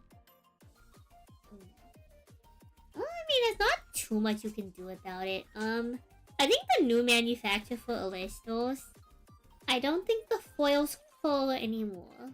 There were a couple of quality control issues, but I think it's just because it was like their first one with the new manufacturer.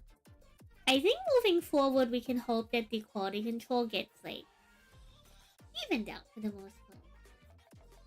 This is not the first Master Duel tournament I'm hosting on YouTube. I have hosted many Master Duel tournaments before.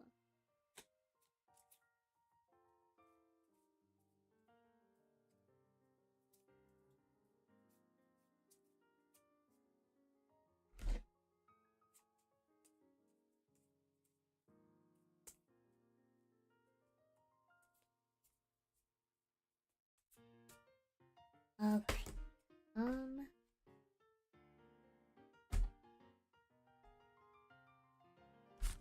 Wind is just solar. I wonder if I should just include like a second wind. I mean, a second tornado. It'll be fine. You've opened some cards from packs from the same box in a different color sometimes. I know a funny thing that happened one time is that one of the Alestro's runs with a manufacturer, there were certain cards that had a blue bleed on them. And people actually wanted to collect them. Like, there was some really blue cards. They were kind of cool. Okay, let me make sure that I have a proper spirit. 1, 2, 3, 4.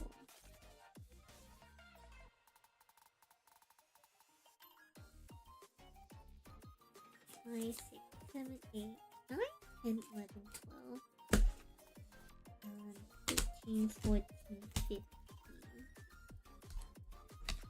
1, 2. And I gotta get an Earth Spirit. We gotta get ourselves an Earth Spirit. 2 Earth Spirits.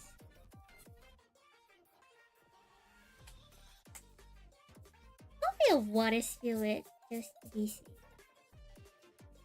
Since we're including Tsunami, so Tsunami's probably a card we'd rather see on the side.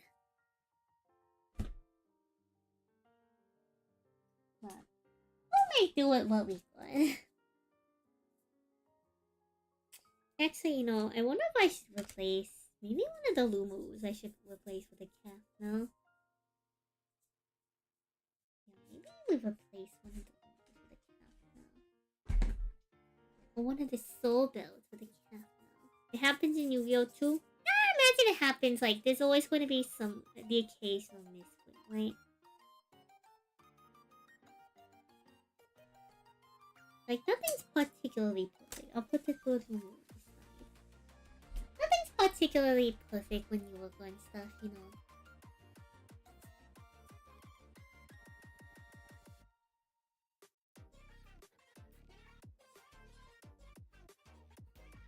I mean, I know sometimes people really like the Pokemon misprints on stuff. It's been quite bad recently. Let me see. I know we lost the tracking for a bit, just stick with me.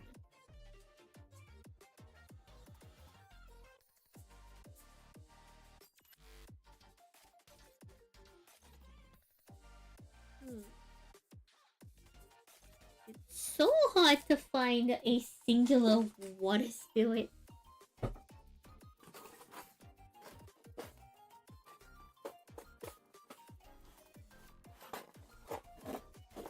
Holy! Here we go. A water spirit.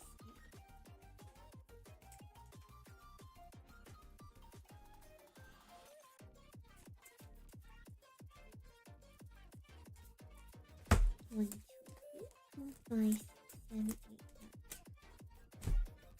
8, 9. I should probably include another. I'll include 2 more. 2 more. 2 more Illuminates and a Lycoris in the side. We'll put the Lumaru, the Plucky in the side. The other 2 Amble. Are we missing the 13? Dense Fog. Dense Fog plus the appropriate Lunas feelings. Used to be a market where misprints were valuable. But it happens too often to be valuable anymore. So she showed up with a meta deck. Would that be too tryhard? So people can play whatever they want at my tournament. Just keep in mind whatever you bring is what you want me to play in the game. So the intent of the tournament is that the winning deck list I build card for card in Yu-Gi-Oh! Master Duel. So for all the people who are worried about like, oh well, there's no point in trying to play in your tournament. People are gonna show up with meta yada yada yada. To anyone who is concerned about that, first off, I think comfort beats meta any day of the week. So I know there's a lot of one-tricks and a lot of rogue deck specialists in my community. So I personally don't think they'll have an issue going toe-to-toe with meta. On the flip side, I would hope that the concept of the winning deck list being the deck list I play card for card would be something that encourages people to play something that's not meta. I suppose if you really like what's meta right now and you want me to play what's meta, I suppose that's fine. There's nothing wrong with that. But I like to think that like the concept is that the whole point is that the winning deck list is the deck I build. It would encourage people to like, you know, play something they actually care about. What about cards that are not in Master Duel but are in TCG or EDO Pro? So the upcoming tournament I am doing is Master Duel format. Genesis formats will be happening in a completely different simulator and has nothing to do with Master Duel. When we host Genesis format tournaments, that is completely separate from Yu-Gi-Oh! Master Duel unless Master Duel implements a game mode system that will keep track of Genesis points for us. Yeah, no, it's okay. It's because y'all can't see what YouTube is typing. YouTube is also talking.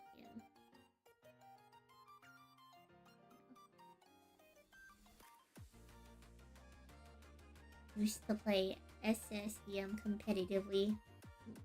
I mean, so it's like just one of those things. Was like personally, I think unless you're a very, very, very good player,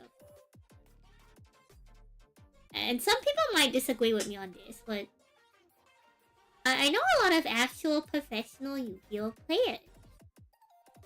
I know people who have gone to like the legitimate World Championships. I know a legitimate former World Champion. And in my opinion, the average person...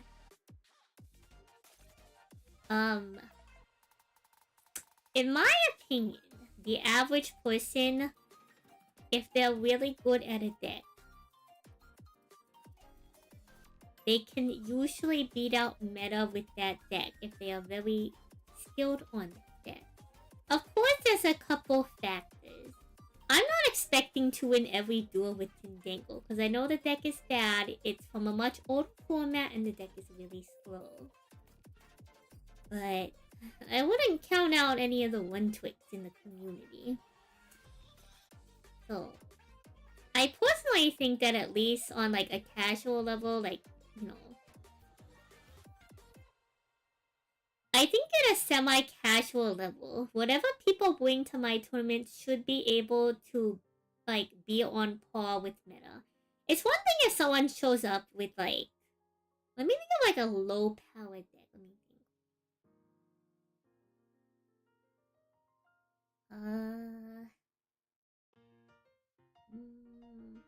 Okay, someone shows up with Moki Moki, right?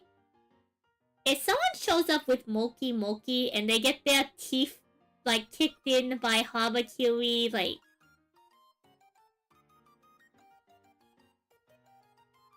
I'm sorry, you brought Moki Moki.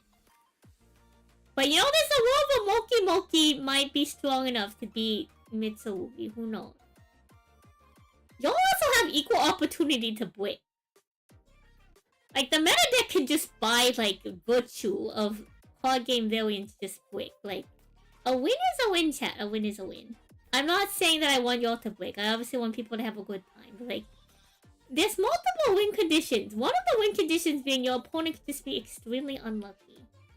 Is that great for a card game? No. But it is a proper win con.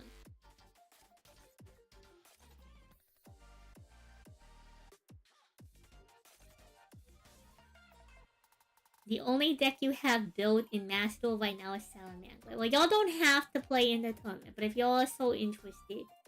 I think I already have a Salamander list, but I suppose we can run it back or something. And like, some decks are just like... have good matchups into other decks. Chat, we were beating people up on the rank ladder with like, Alta Guide. That deck does everything and nothing at the exact same time. Y'all are welcome to edit your, like, list. You have until check-in to edit your list. Like, I'm not saying Altergeist is a bad deck, but what I'm trying to say is that, like, any deck that isn't, like, literally slapping 5 vanilla monsters into a deck don't count Prime Might. Anything that's not just like a pile of cards from like 2005. It's viable in its own regard, in my opinion.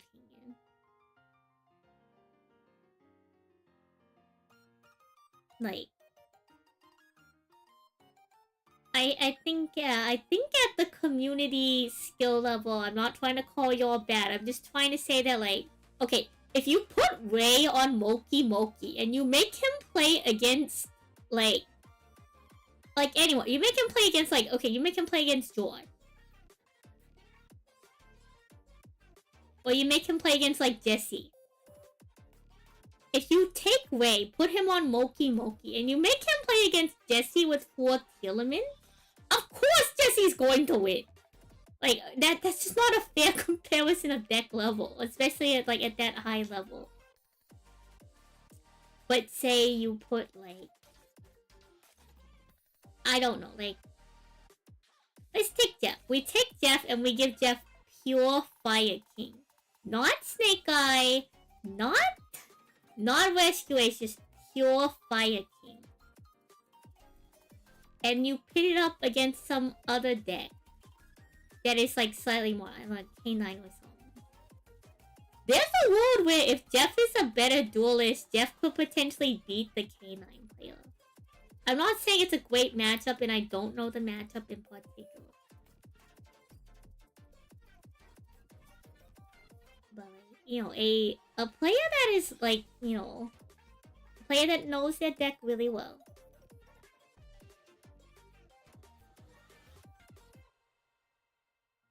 In my opinion.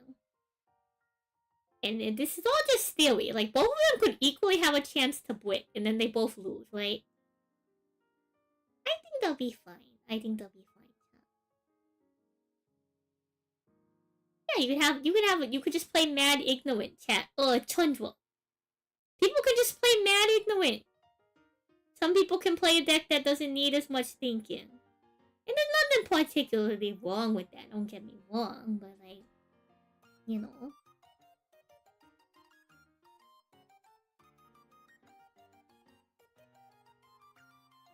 Sheer confusion of looking at Moki would make them misplay. Okay, maybe on like the ranked ladder, but not if you put Wei into Jessie.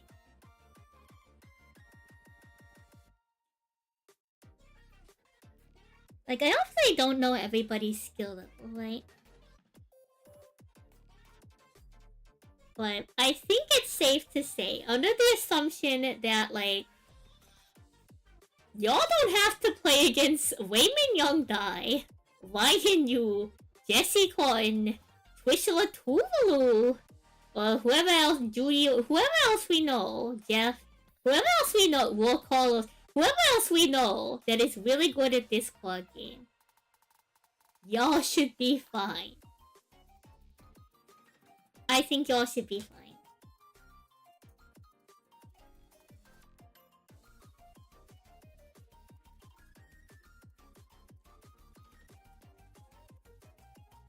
I really don't think y'all have to worry about it too much. Especially those of y'all that are very, like, dedicated to a certain type of deck. Also, like, who knows? What if the meta player just gets got by the stun player, chat? We literally have an Altergeist player. What if they just get got by the stun player? Have y'all ever considered that you can just outskill them by simply dodging the stun players? Have y'all ever put that into consideration? Simply dodge the stun player. Honestly, the biggest threat you should worry about is Ollie, but I'll let him fly into the way door. Assuming y'all, I'm gonna check in with him tomorrow. I'm not sure about his schedule, but if he does show up, y'all better watch out.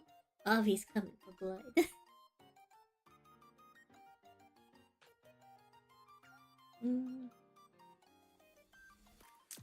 Well, we finished the rest of the food we got out.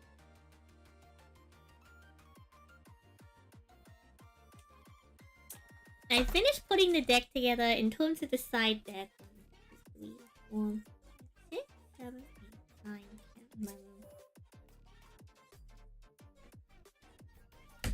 We will find some better cards to include in the side deck. And just also include some additional solo cards. I think we're gonna call it here for the evening because it's getting kind of late. It's been lovely hanging out with you. Legitimately, always a pleasure. I think we've been pretty productive. I kind of lulled in the productivity in the second half of the stream. But we finished the donut. I looked at music samples. We did the Nitro Doodle. We did pack the deck. We have the main deck packed. We didn't promise a side deck, but I like making a side deck. So we have to work on the deck giveaway graphic another time. Hopefully I'll remember this.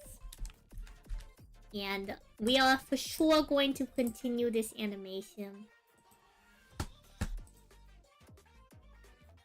Thank y'all for hanging out with me this evening.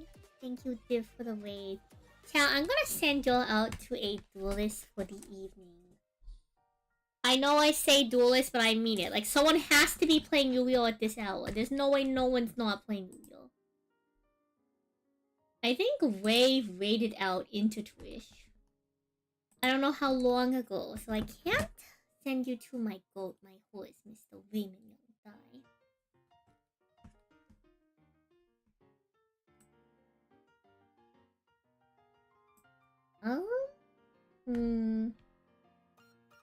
I think we rated all of us the other day, so I'm gonna probably just send y'all to Twitch.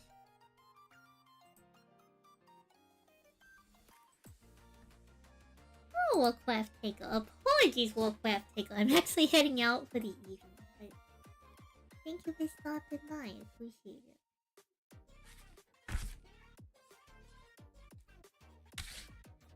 Alright, Twitch chat. I think we had a decent amount of accomplishments. We could have been a little bit more productive, but it's one day. It's one day. It's better to get something done than nothing done at all. A reminder, we have the community here. Let me just open the file so y'all can read it. Thank y'all for supporting Santon. In 1,000 days, since my first stream will be...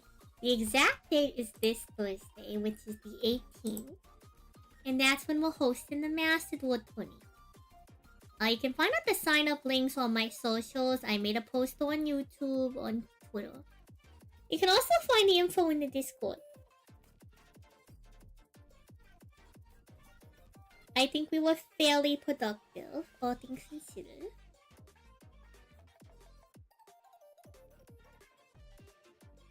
I'm gonna send y'all to Mr. Tuvalu.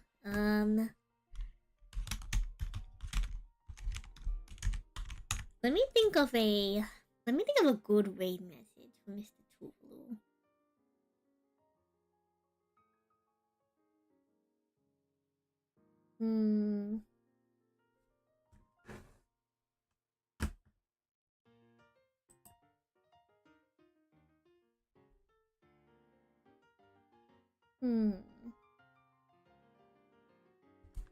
Hope the day. Let something candid. Good luck on your grind with Branded. That's our raid message. Twitch chat, send Twitch all my love. Twitch chat and YouTube. Thank y'all for hanging out. Appreciate y'all. I hope you'll have a nice rest of your day, evening, for everyone. We're definitely going to have a stream Thursday. I'll see if we can stream before Thursday this week, but it's getting close to the holidays, so I'm gonna be a busy little lobster running around doing lots of things. So apologies in advance if you don't catch too much of me. But more than likely, no promises, going to be Woke Wizarding again this Sunday, so I suppose look forward to that. Thank y'all for coming out. So send Twitch my love. You take care of yourselves. I'll see y'all when I see you. And just remember that you're all in my thoughts. Wonder and read. Bye bye folks. Bye bye YouTube. Thanks for coming out. And sleep.